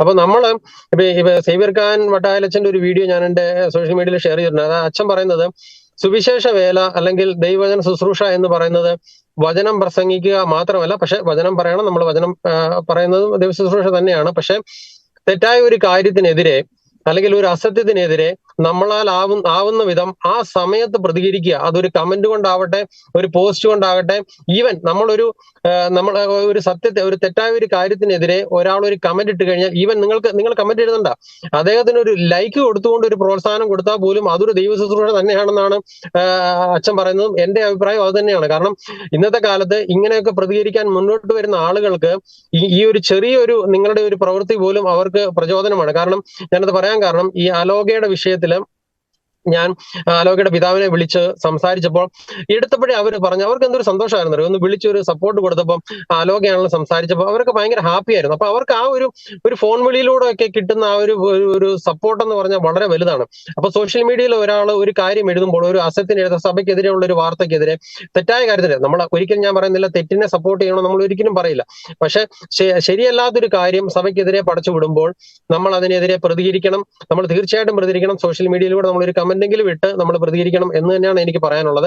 അങ്ങനെ ചെയ്യുന്നവരെ നമ്മൾ മാക്സിമം സപ്പോർട്ട് ചെയ്യുക. അവരെന്ത് വിചാരിക്കും, ഇവരെന്ത് വിചാരിക്കും എന്ന് നോക്കിയിരുന്നിട്ട് കാര്യമില്ല. കാരണം കാലം മാറി. കാരണം ഇന്ന് സോഷ്യൽ മീഡിയയിൽ ഒരു പോസ്റ്റ് ലോകത്തെമ്പാടും ചെല്ലാൻ എളുപ്പമാണ്. ഒരു വിത്തിൻ സെക്കൻഡ്സ് തെറ്റ് പ്രചരിപ്പിക്കപ്പെടും. അപ്പൊ അതിനെതിരെ നമുക്ക് എത്രയും പെട്ടെന്ന് പ്രതികരിക്കാവോ അത്രയും പെട്ടെന്ന് പ്രതികരിച്ച് നമ്മളാൽ ആവുന്ന വിധം ആ പോസ്റ്റിന്റെ അടിയിൽ തന്നെ ഒരു കമന്റ് ഇടുകയാണെങ്കിലും അത് വായിക്കുന്നവർക്ക് അത് മനസ്സിലാക്കാൻ പറ്റും. അപ്പൊ അങ്ങനെയൊക്കെയുള്ള ചെറിയ കാര്യങ്ങള് നമ്മൾ ചെയ്തു കഴിഞ്ഞാൽ അതൊരു വലിയ ഒരു മാറ്റം തന്നെ വരുത്തും എന്ന് തന്നെയാണ് പറയാനുള്ളത്. അതിനെല്ലാവരും ശ്രമിക്കണം. കാരണം നമ്മുടെ ഒരു നിസ്സംഗതാ മനോഭാവം മാറ്റിവെച്ച്, അല്ലെങ്കിൽ മതസൗഹാർദ്ദം തകരും, മതേതരത്വം തകരും എന്നൊന്നും ചിന്തിച്ചിരുന്നിട്ട് കാര്യമില്ല. കാരണം നമുക്കറിയാം, കേരളത്തിൽ മതസൗഹാർദ്ദവും മതേതരത്വവും എന്ന് പറയുന്നത് ഒരു പ്രത്യേക മതവിഭാഗത്തെ സുഖിപ്പിച്ചു നിർത്തുക, അവർക്കെതിരെ ഒന്നും പറയാതിരിക്കുക, ഇതാണ് കേരളത്തിലെ മതേതരത്വവും മതസൗഹാർദ്ദവും. അതിനെ നമ്മൾ താങ്ങിക്കൊടുക്കേണ്ട കാര്യമൊന്നുമില്ല. കാരണം നമ്മൾ സത്യത്തിനെതിരെ, നമുക്കെതിരായിട്ട്, സഭയ്ക്കെതിരായിട്ട്, നമ്മുടെ സ്ഥാപനത്തിനായിട്ട്, സത്യത്തിനെതിരായിട്ട് ഒരു കാര്യങ്ങൾ വരുമ്പോൾ നമ്മൾ പ്രതികരിച്ചേ പറ്റത്തുള്ളൂ. കാരണം വേറെ ആരും നമുക്ക് വേണ്ടി പ്രതികരിക്കാനില്ല. ഈവൻ പാർട്ടികൾ എടുത്തു നോക്കിയാൽ പോലും വലതുപക്ഷമാണെങ്കിലും ശരി, ഇടതുപക്ഷമാണെങ്കിലും ശരി, ആരാണ് ശരി, ഇന്നത്തെ കാലത്ത് അവർക്ക് പിടിച്ചു നിൽക്കാൻ ഒരു പ്രത്യേക മതവിഭാഗത്തെ പ്രീണിപ്പിച്ചേ പറ്റത്തുള്ളൂ. അപ്പോൾ അതുകൊണ്ട് അവർക്കെതിരായിട്ടുള്ള വാർത്തകളെ അവർ പ്രോത്സാഹിപ്പിക്കത്തുമില്ല. അതേസമയം അവരെ സൂചിപ്പിക്കുന്ന, അതായത് ഇപ്പൊ ഒരു ക്രൈസ്തവ സ്ഥാപനത്തിനെതിരെയോ അല്ലെങ്കിൽ കേന്ദ്രം ഭരിക്കുന്ന പാർട്ടിക്കെതിരെയോ എന്തെങ്കിലും ഒരു വാർത്ത വന്നു കഴിഞ്ഞാൽ അത് കുറച്ച് പൊലിപ്പിച്ചു കൊടുത്ത് അത് മിനിറ്റ് 5 മിനിറ്റ് വാർത്ത ഇട്ട് കഴിഞ്ഞാൽ അത് ചിലരെ സൂചിപ്പിക്കുന്ന ഒരു വാർത്തയാണ്. അപ്പൊ അതൊക്കെ അവർ പ്രോത്സാഹിപ്പിക്കത്തുള്ളൂ, അതിനെ അവർ സപ്പോർട്ട് ചെയ്യത്തുള്ളൂ. അപ്പൊ നമ്മൾ ഇറങ്ങിയാൽ മാത്രമേ ഇനി കാര്യങ്ങൾ, അല്ലെങ്കിൽ സത്യത്തിന് നിരക്കാത്ത കാര്യങ്ങൾ വരുമ്പോൾ നമ്മൾ പ്രതികരിച്ചേ പറ്റത്തുള്ളൂ. അങ്ങനെ വിശ്വാസികൾ മാറിയാൽ മാത്രമേ ഇതിനൊരു മാറ്റം ഉണ്ടാവത്തുള്ളൂ, സത്യം ആളുകൾ അറിയത്തുള്ളൂ. കാരണം ഞാൻ ഒരു കാര്യം കൂടെ പറയാനുള്ളത്, അതായത് നമ്മളൊരു ന്യൂസ് ചാനലിന്റെ ഒരു പോസ്റ്റ് എടുത്ത് നോക്കിക്കഴിഞ്ഞാൽ, അല്ല അവരൊരു വാർത്തയുടെ അടിയിൽ വന്ന് നോക്കിക്കഴിഞ്ഞാൽ കൂടുതലും അവിടെ സഭയെ തെറി വിളിക്കുന്നു, അല്ലെ അച്ഛന്മാരെ തെറി വിളിക്കുന്നു, കന്യാസ്ത്രീയെ തെറി വിളിക്കുന്നു ക്രിസ്ത്യൻ നാമധാരികളാണ്. എന്തുകൊണ്ടാണ് അവരൊക്കെ ഈ കേട്ട് പഴകിയ, അല്ലെങ്കിൽ അവര് ഈ മീഡിയകളൊക്കെ പടച്ചു വിട്ടേക്കുന്ന വാർത്തകളെല്ലാം ശരിയാണെന്ന് തെറ്റിദ്ധരിച്ച് സഭയെ തെറി വിളിക്കുന്ന ആളുകളുണ്ടാവും. അപ്പൊ നമ്മുടെ ശരിയായ രീതിയിലുള്ള ഒരു പോസ്റ്റോ അല്ലെങ്കിൽ ഒരു കമന്റോ അവർക്ക് മാറി ചിന്തിക്കാൻ ഉപകരിക്കും എന്ന് തന്നെയാണ് എനിക്ക് പറയാനുള്ളത്. ഒപ്പം തന്നെ ശ്രീ ജോജി, ഇപ്പം ഇത്തരത്തിലൊരു പോസ്റ്റ് ഇടുമ്പോൾ പലരും ഈ സഭയെ എതിർക്കുന്നവർ ചെയ്യുന്ന ഒരു കാര്യമുണ്ട്. നേരത്തെ ഞാൻ പറഞ്ഞൊരു ഭയപ്പെടുത്തി നിശബ്ദരാക്കുക. നമ്മൾ ഈ സോഷ്യൽ മീഡിയയുടെ ഒരു ഭാഷയൊക്കെ കടമെടുക്കുകയാണെങ്കിൽ ഈ പൊങ്കാലകൾ കണ്ട് നാം ഭയപ്പെടേണ്ട കാര്യമുണ്ടോ, പ്രത്യേകിച്ച് സഭയുടെ വിഷയത്തിൽ, സമുദായത്തിന്റെ വിഷയത്തിൽ? ശ്രീ ജോജി. അല്ല, അങ്ങനെ പേടിച്ചു കഴിഞ്ഞാൽ പിന്നെ നമുക്ക് ഒന്നും ചെയ്യാൻ പറ്റത്തില്ലല്ലോ. നമ്മൾ അങ്ങനെ അവരെ പേടിച്ച് സോഷ്യൽ മീഡിയ കിടന്ന് ഒരുത്തൻ പറയുന്ന കേട്ടിട്ട് നമ്മൾ മിണ്ടാതിരിക്കേണ്ട കാര്യമൊന്നുമില്ല. കാരണം നമ്മൾ അവിടെ പറയുന്നത് അവന്റെ മതത്തിനെതിരെയോ അവന്റെ സമുദായത്തിനെതിരെയോ അവനെതിരെയോ അല്ല. നമ്മുടെ സമുദായത്തിനെതിരെ അല്ലെങ്കിൽ സ്ഥാപനത്തിനെതിരെ വന്നൊരു തെറ്റായ വാർത്തക്കെതിരെ നമ്മൾ ശരിയായ ഒരു കാര്യമാണ് അവിടെ എഴുതുന്നത്. അല്ലാതെ അവനെ നമ്മൾ അധിക്ഷേപിക്കുന്നില്ല. പിന്നെ അവൻ സൈബർ ആക്രമണം നടത്തി കഴിഞ്ഞാൽ നമ്മൾ അതിനെ വകവെക്കേണ്ട കാര്യമില്ല. അതായത് നമ്മൾ ശരിയായിട്ടുള്ള കാര്യമാണ് ചെയ്യുന്നതെങ്കിൽ നമ്മളെ വല്ലവനും പറഞ്ഞ് അവൻ പറഞ്ഞിട്ട് പോകേണ്ടത് വെക്കണം. നമ്മൾ എന്തിനാണ് അവനെ നോക്കാൻ പോണേ? അത് മൈൻഡ് ചെയ്യാതെ വിടണം. അത് മൈൻഡ് ചെയ്യുമ്പോഴാണ് ഇമാര് കൂടുതൽ കയറി അവനെ അത് ബാധിച്ചു, അതുകൊണ്ട് അവൻ പിന്മാറും എന്നുള്ളൊരു തോന്നൽ അവന് തോന്നുമ്പോഴാണ് അവൻ വീണ്ടും ആക്രമണമായിട്ട് വരുന്നത്. അപ്പൊ നമ്മൾ പറയുന്നത് ശരിയാണെങ്കിൽ, നമ്മൾ പറയുന്നത് സത്യമാണെങ്കിൽ നമ്മൾ അതിൽ തന്നെ ഉറച്ചു നിൽക്കുക. നമ്മൾ ഇതിനാണ് പേടിക്കുന്നത്? ഇമാര് സോഷ്യൽ മീഡിയ കിടന്ന് കുരയ്ക്കത്തല്ലേ ഉള്ളൂ. കാലം മാറി, പഴയ കാലമൊന്നുമല്ല. ജോസഫ് മാഷിന്റെ കൈവെട്ടിയ കാലമൊന്നുമല്ല. ആ കളിയൊന്നും നടക്കത്തില്ല ഇനി. സോഷ്യൽ മീഡിയയിൽ കിടന്ന് കുരയ്ക്കുന്ന മാത്രമേ നിനക്കൊക്കെ ഇനി പറ്റത്തുള്ളൂ. ഇപ്പൊ ഇത്രയും ഞാൻ പറയാൻ കാരണം എന്താ വെച്ച് കഴിഞ്ഞാൽ, ഈ കഴിഞ്ഞ ദിവസം ഇന്നലെ കണ്ട ഒരു സംഭവമാണ്. ആ അലോകയുടെ പിതാവിന്റെ ഫേസ്ബുക്ക് പോസ്റ്റിനിടയിൽ വന്ന് തെറി തന്നെയാണ് എഴുതുന്നത്. അദ്ദേഹം എന്ത് ചെയ്തു? അദ്ദേഹം എന്തെങ്കിലും സമുദായത്തിനെതിരെ പറഞ്ഞോ? അദ്ദേഹത്തിന്റെ സഭാ സ്ഥാപനത്തിന് വേണ്ടി അദ്ദേഹം സംസാരിച്ചു, അല്ലെങ്കിൽ അദ്ദേഹത്തിന്റെ മോള് സംസാരിച്ച ഒരു വാർത്ത പോസ്റ്റ് ചെയ്തതിനാണ് ഈ മാതിരി കിടന്ന് വന്ന് തെറി വിളിക്കുന്നത്. അപ്പൊ അതിനെയൊക്കെ നമ്മൾ അവഗണിച്ചു വിടുക. നമ്മൾ സത്യം പറഞ്ഞുകൊണ്ടിരിക്കുക. കേൾക്കേണ്ടവർ കേട്ട് അവർക്കൊരു മനമാറ്റം ഉണ്ടാകട്ടെ. അത് മാത്രമേ ഉള്ളൂ. അതുകൊണ്ട് കാര്യമുള്ളൂ. ഓക്കെ, വളരെ വ്യക്തവും ശക്തവുമായ രീതിയിൽ തന്നെ അങ്ങ് അവതരിപ്പിച്ചു. ഫാദർ സ്കോട്ട്, ഒപ്പം തന്നെ അങ്ങും ഇത്തരത്തിൽ ഒരു നിർഭയം പല തീപ്പൊരി പ്രസംഗങ്ങളും സഭയ്ക്കും സമുദായത്തിനും വേണ്ടി നടത്തുന്ന ഒരു വ്യക്തിയാണ്. ഇതിൻ്റെ ഒരു ഊർജം എങ്ങനെയാണ്? പ്രത്യേകിച്ച് ഞാൻ നേരത്തെ പറഞ്ഞൊരു കാര്യമുണ്ട്, ഇത്തരത്തിൽ തീപ്പൊരി പ്രസംഗങ്ങൾ നടത്തുന്ന വൈദികരെ ടാർഗറ്റ് ചെയ്ത് ആക്രമിക്കുന്ന ചില അവരുടെ പ്രസംഗങ്ങളിൽ നിന്ന് ചില വാക്കുകളൊക്കെ അടർത്തിയെടുത്ത് പിന്നീട് അത് വിവാദമാക്കുന്ന പല സംഭവങ്ങളും ഈ അടുത്ത നാളുകളിൽ നാം കാണുകയുണ്ടായി. അതിൻ്റെ ലക്ഷ്യം അവരെ മാനസികമായി തകർക്കുക എന്നത്. പക്ഷേ ഇത്തരം പ്രതിസന്ധികൾ അങ്ങേക്ക് നൽകുന്ന ഒരു പാഠം എന്താണ്? അത്തരത്തിലുള്ള ഏതെങ്കിലും അനുഭവം അങ്ങേക്ക് ഉണ്ടായിട്ടുണ്ടോ? ഈ ശക്തമായ രീതിയിൽ സഭയ്ക്ക് വേണ്ടി സംസാരിക്കുമ്പോൾ, സമുദായത്തിന് വേണ്ടി സംസാരിക്കുമ്പോൾ അത്തരത്തിൽ എന്തെങ്കിലും ഒരു പ്രതിസന്ധികൾ അങ്ങേക്ക് നേരിടേണ്ടി വന്നിട്ടുണ്ടോ? തീർച്ചയായിട്ടും കേരള സഭയ്ക്ക് അനുകൂലമായിട്ട്, അല്ലെ സമർപ്പിതർക്ക് അനുകൂലമായിട്ട്, പൗരോഹിത്യത്തിന് അനുകൂലമായിട്ട്, ദൈവജനത്തിനും കുടുംബത്തിനും അനുകൂലമായിട്ട് സംസാരിക്കുമ്പോൾ ഒത്തിരിയേറെ പ്രതിസന്ധികൾ വന്നിട്ടുണ്ട്. പ്രത്യേകിച്ച് നമ്മുടെ സോഷ്യൽ മീഡിയ പ്ലാറ്റ്ഫോമുകളിൽ നമ്മളെ വന്ന് പരസ്യമായിട്ട് തെറിവിളിക്കുന്ന രീതിയിലേക്ക് കാര്യങ്ങൾ പോയിട്ടുണ്ട്. അവര് അങ്ങേയറ്റം മോശമായിട്ട് കമന്റുകൾ ഇട്ട്, അല്ലെങ്കിൽ മറ്റു പല വിഷയങ്ങളും, പ്രത്യേകിച്ച് ഒരു പുരോഹിതനായതുകൊണ്ട് തന്നെ പൗരോഹിത്യത്തിൽ വന്നിട്ടുള്ള ചില വീഴ്ചകളെ കുറിച്ച് കോട്ട് ചെയ്തുകൊണ്ട് നമുക്കെതിരെ മാനസികമായിട്ട് അവര് നമ്മളെ വല്ലാണ്ട് അറ്റാക്ക് ചെയ്യാൻ ശ്രമിക്കുന്നുണ്ട്. പക്ഷെ അതിന്റെയൊക്കെ മുമ്പിലും യേശു തമ്പുരാൻ പറഞ്ഞൊരു കാര്യമുണ്ടല്ലോ, നിന്നെ കൊല്ലാൻ കഴിവുള്ളവനെ നീ പേടിക്കണ്ട. കൊന്നു കഴിഞ്ഞിട്ട് നിന്റെ ആത്മാവിന് എവിടേക്ക് പോകണമെന്ന് തീരുമാനിക്കാൻ കഴിവുള്ള ഒരു വ്യക്തി നിന്റെ കൂടെ ഉണ്ടെങ്കിൽ അവനെ നീ പേടിക്കണം എന്നുള്ള രീതിയിൽ കർത്താവ് പറഞ്ഞതുപോലെ, എന്നെ കൊല്ലാനോ അല്ലെങ്കിൽ സഭയുടെ കാര്യങ്ങളെ കുറിച്ച് സംസാരിക്കുന്നവരെ കൊല്ലാൻ മാത്രം കഴിയുന്നതിന് എന്തിനു നമ്മൾ ഭയക്കണം? അവർക്കതൊരു ഹരമാണ്, അവർക്കതൊരു വിനോദമാണ്. അവർക്ക് നേരെയോ നമ്മളൊന്നും പറയുന്നില്ല. നമുക്ക് നേരെ വരുന്ന കാര്യങ്ങളെ പ്രതിരോധിക്കുക എന്നുള്ളത് എന്റെ ഉത്തരവാദിത്തമാണ്, അല്ലെങ്കിൽ സമുദായ സ്നേഹമുള്ളവരുടെ ഉത്തരവാദിത്തമാണ്.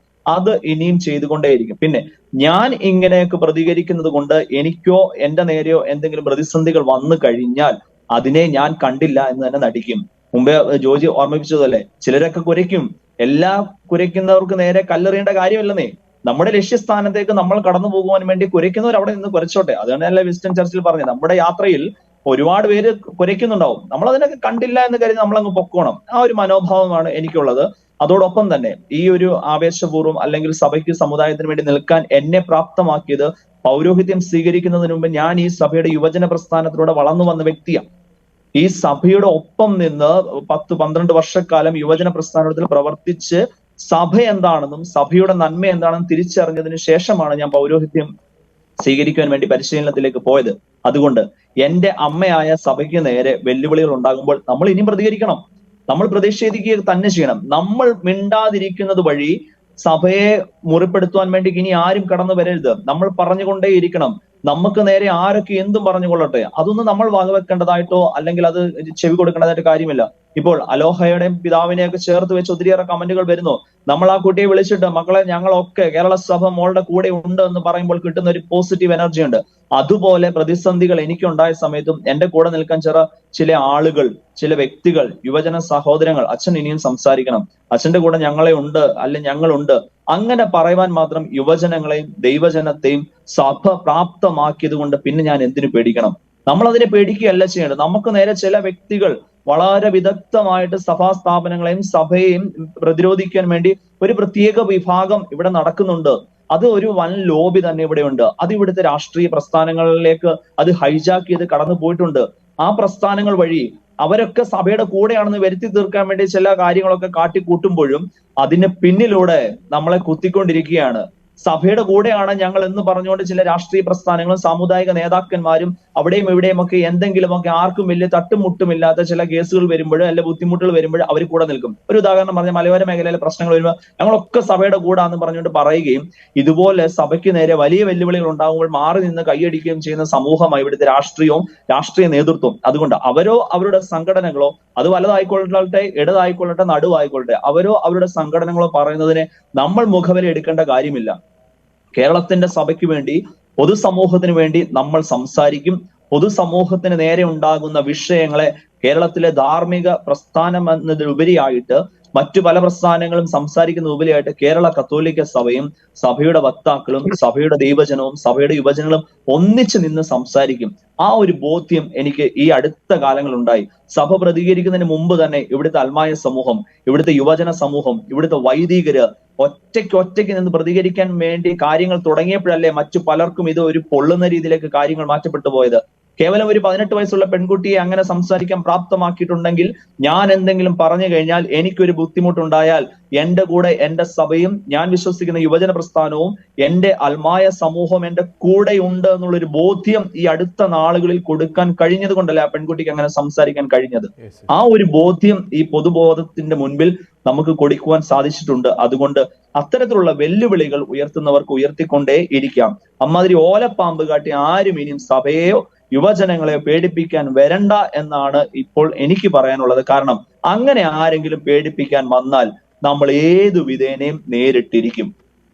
അതിന് യാതൊരു സംശയമില്ല. നമ്മൾ പ്രതികരിക്കും എന്ന് വെച്ചാൽ അടിച്ചാൽ തിരിച്ചടിക്കും, അങ്ങനെ ഒരു നയം കേരള സഭയ്ക്കില്ല. പക്ഷേ പ്രതികരിക്കേണ്ട സാഹചര്യങ്ങളും പ്രതികരിക്കേണ്ട വേദികളിലും സഭ ഇനി പ്രതികരിക്കും. അതുകൊണ്ട് അങ്ങനെ പ്രതികരിക്കുന്നവരെ വായടപ്പിക്കാമെന്ന് ഒരു പ്രത്യേക വിഭാഗമോ അത് ആരാണെന്നൊക്കെ നമുക്കറിയാം. അതിന്റെ വിശദാംശങ്ങളിലേക്ക് ഞാൻ പോകുന്നില്ല. അങ്ങനെ ആരും നമ്മളെ പേടിപ്പിക്കാൻ ഇനി വരണ്ട എന്നുള്ളതാണ് ഈ അടുത്ത കാലത്തെ സംഭവങ്ങൾ നമ്മെ പഠിപ്പിക്കുന്നത്. ഓക്കെ, വളരെ ആവേശം ജനിപ്പിക്കുന്ന വാക്കുകൾ ഫാദർ. അവസാനമായി ഡോക്ടർ ചാക്കോ കാളാമ്പറമ്പിൽ, ഈ അമൽജ്യോതി വിഷയത്തിലേക്ക് തന്നെ നാം തിരിച്ചു വരുമ്പോൾ, ഇത്തരം വിഷയങ്ങൾ നമ്മുടെ ക്രൈസ്തവ സ്ഥാപനങ്ങളിൽ ആവർത്തിക്കപ്പെടുമ്പോൾ, ഈ അമൽജ്യോതി സംഭവത്തിന് ശേഷം നമ്മുടെ ക്രൈസ്തവരുടെയൊക്കെ സാമൂഹ്യ മാധ്യമ കൂട്ടായ്മകളിലൊക്കെ ഉയർന്നു വന്ന ഒരു ചർച്ചയുണ്ട്. പ്രത്യേകിച്ച് ഈ നമ്മുടെ ക്രൈസ്തവ വിദ്യാഭ്യാസ സ്ഥാപനങ്ങളിൽ മാനേജ്മെന്റ് പുലർത്തേണ്ട ചില ജാഗ്രതകൾ, അത് അഡ്മിഷൻ്റെ കാര്യത്തിലായിക്കോട്ടെ, ഈ കോളേജിലേക്കുള്ള ഒരു റിക്രൂട്ട്മെൻറ്റിൻ്റെ കാര്യത്തിലായിക്കോട്ടെ, അത്തരം കാര്യങ്ങളിൽ ഒരു ജാഗ്രത, കുറെ കൂടി ഒരു ജാഗ്രത, ഒരു സമുദായ സ്നേഹം അല്ലെങ്കിൽ സമുദായത്തിൻ്റെ നന്മ കുറെ കൂടി മനസ്സിൽ കാത്തു സൂക്ഷിച്ചുകൊണ്ടുള്ള തീരുമാനങ്ങൾ, അത്തരം വിഷയങ്ങളിൽ എടുക്കുവാനുള്ള ഒരു ഇച്ഛാശക്തി അല്ലെങ്കിൽ ഒരു ജാഗ്രത സഭ കാണിക്കണം എന്ന തരത്തിലുള്ള ഒരു ചർച്ചകളൊക്കെ വളരെ സജീവമായി ഈ നാളുകളിൽ നടക്കുകയുണ്ടായി. അതിനോടുള്ള അങ്ങയുടെ പ്രതികരണം? അതിന് ഒരു കൃത്യമായ കാരണമുണ്ട് ജോജി. അതായത് നമ്മുടെ ക്രൈസ്തവ സ്ഥാപനങ്ങളായാലും ക്രൈസ്തവ പുരോഹിതരായാലും സന്യസ്തരായാലും അവരിൽ നിന്ന് അവരെക്കുറിച്ചും സമൂഹത്തിനുള്ള ഒരു പൊതുവായ കാഴ്ചപ്പാടുണ്ട്. അത് മറ്റാർക്കും ആ ലെവലിലേക്ക് വരാൻ ഇതുവരെ കഴിഞ്ഞിട്ടില്ല. അവരുടെ ദർശനങ്ങളും ധാർമ്മികതയും അവരിൽ നിന്ന് സമൂഹം ഡിമാൻഡ് ചെയ്യുന്ന ചില ധാർമ്മിക മൂല്യങ്ങളുമൊക്കെ അത് ക്രൈസ്തവ സമൂഹത്തിന്റെ മുഖമുദ്രയാണ്. അതിലെവിടെയെങ്കിലും വിള്ളലുകൾ സംഭവിച്ചാൽ അത് സമൂഹത്തിന് താങ്ങാൻ കഴിയുന്നില്ല. കാരണം അത് സമുദായത്തിന് മാത്രമല്ല, പൊതുസമൂഹത്തിന് താങ്ങാൻ കഴിയില്ല. കാരണം ക്രൈസ്തവ സമുദായത്തെയും സമൂഹത്തെയും സഭയെയും അതിന്റെ മൂല്യങ്ങളെയും അതിന്റെ ധാർമ്മികതയെയും വിലമതിക്കുന്ന ഒരു വലിയ സമൂഹം കേരളത്തിലുണ്ട് എന്നുള്ളത് യാഥാർത്ഥ്യമാണ്. അപ്പൊ അവരെ സംബന്ധിച്ചുള്ള എവിടെയെങ്കിലും ഒരു പുഴുക്കുത്തുണ്ടായാൽ അത് അവർക്ക് വിഷമുണ്ടാക്കുന്നതാണ്. എന്നാൽ ഇതേ സമാനമായ രീതിയിൽ മതപുരോഹിതന്മാർക്ക് മറ്റു ചില മതങ്ങളിൽ അപജയങ്ങൾ ഉണ്ടായാൽ, സന്യസ്തർക്ക് അപജയങ്ങൾ ഉണ്ടായാൽ, അതിന് സ്ഥാപനങ്ങൾക്ക് അപജയങ്ങൾ ഉണ്ടായാൽ അത് മറ്റുള്ളവർക്കൊരു അത്ഭുതമല്ല, അത് അവർ വലിയ അതിശയത്തോടെ കാണില്ല, അല്ല അവർക്ക് ആശങ്കയില്ല. കാരണം അത് അവരിൽ നിന്ന് പ്രതീക്ഷിക്കുന്നതാണ് വരുന്നത്. അത് തിരിച്ചറിയേണ്ട ഒരു ബാധ്യത നമ്മുടെ സമുദായത്തിനുണ്ട്, നമ്മുടെ സമൂഹത്തിനുണ്ട്, സഭയ്ക്കുണ്ട്. അതറിഞ്ഞ് നമ്മൾ നിലനിർത്തി പോന്നിരുന്ന കാഴ്ചപ്പാടുകള്, ധാർമ്മികതകളിൽ ഊന്നിയിട്ടുള്ള പ്രവർത്തനങ്ങളൊക്കെ കൂടുതൽ ഈടുറ്റതാക്കാനുള്ള ഒരു പുനർവിചിന്തനം വേണമെങ്കിൽ അത് തീർച്ചയായിട്ടും സഭാ നേതൃത്വവും സമുദായ നേതൃത്വവും സ്ഥാപന നേതൃത്വങ്ങളും അത്തരത്തിൽ ചിന്തിക്കേണ്ടതാണ്. അതിനൊരു സംശയവുമില്ല. വീഴ്ചകളില്ലാത്ത സംവിധാനങ്ങളില്ല. 12 പേരെ കൊണ്ടുനടന്ന കർത്താവിന്റെ കൂടെ യേശുക്രിസ്തുവിന്റെ കൂടെ നടന്ന ഒരുത്തന്റെ 8% അതിനകത്ത് വഴിതെറ്റിപ്പോയി.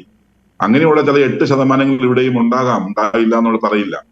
അതിനെ കൂടെ തിരിച്ചു കൊണ്ടുപോകാനുള്ള ഉത്തരവാദിത്വം നമുക്കുണ്ട്. അതിനപ്പുറത്തേക്ക് ഞാൻ പറയാൻ ആഗ്രഹിക്കുന്നത്, സഭാസ്ഥാപനങ്ങളുടെ ഈ ഒരു നിലവാരത്തെ കണ്ട് അസൂയപ്പെടുന്നവരുടെ മുമ്പിൽ നമ്മൾ കീഴടങ്ങേണ്ടവരല്ല. എനിക്കറിയാം, കോഴിക്കോട് തന്നെ ഒരു നൂറ്റാണ്ടിലധികം പഴക്കമുള്ള ഒരു ഹോസ്പിറ്റൽ വളരെ മനോഹരമായി കോഴിക്കോട് രൂപതയുടെ കീഴിലുള്ള ഹോസ്പിറ്റൽ പ്രവർത്തിക്കുന്നു. അവിടെ കൂണ് പൊങ്ങി വന്നതുപോലെ ചില ഹോസ്പിറ്റലുകൾ വളരുന്നു. പെട്ടെന്ന് ഈ ഹോസ്പിറ്റലിന്റെ അസൂയാർഹമായിട്ടുള്ള പ്രവർത്തനങ്ങൾ അവർക്ക് സഹിക്കുന്നില്ല. അവരതിനെ ഏതെങ്കിലും തറടിച്ച് കാണിക്കാനായിട്ട് ചില തൽപര കക്ഷികള് സമർത്ഥമായി ചില ഗൂഢാലോചനകൾ നടത്തി.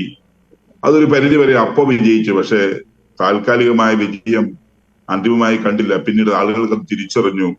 ആളുകളെല്ലാം ഇതിന്റെ സത്യാവസ്ഥ മനസ്സിലാക്കി. ആദ്യത്തെക്കാൾ കൂടുതൽ ഈ സ്ഥാപനത്തോട് അവർക്ക് അറ്റാച്ച്മെന്റ് ഉണ്ടായി.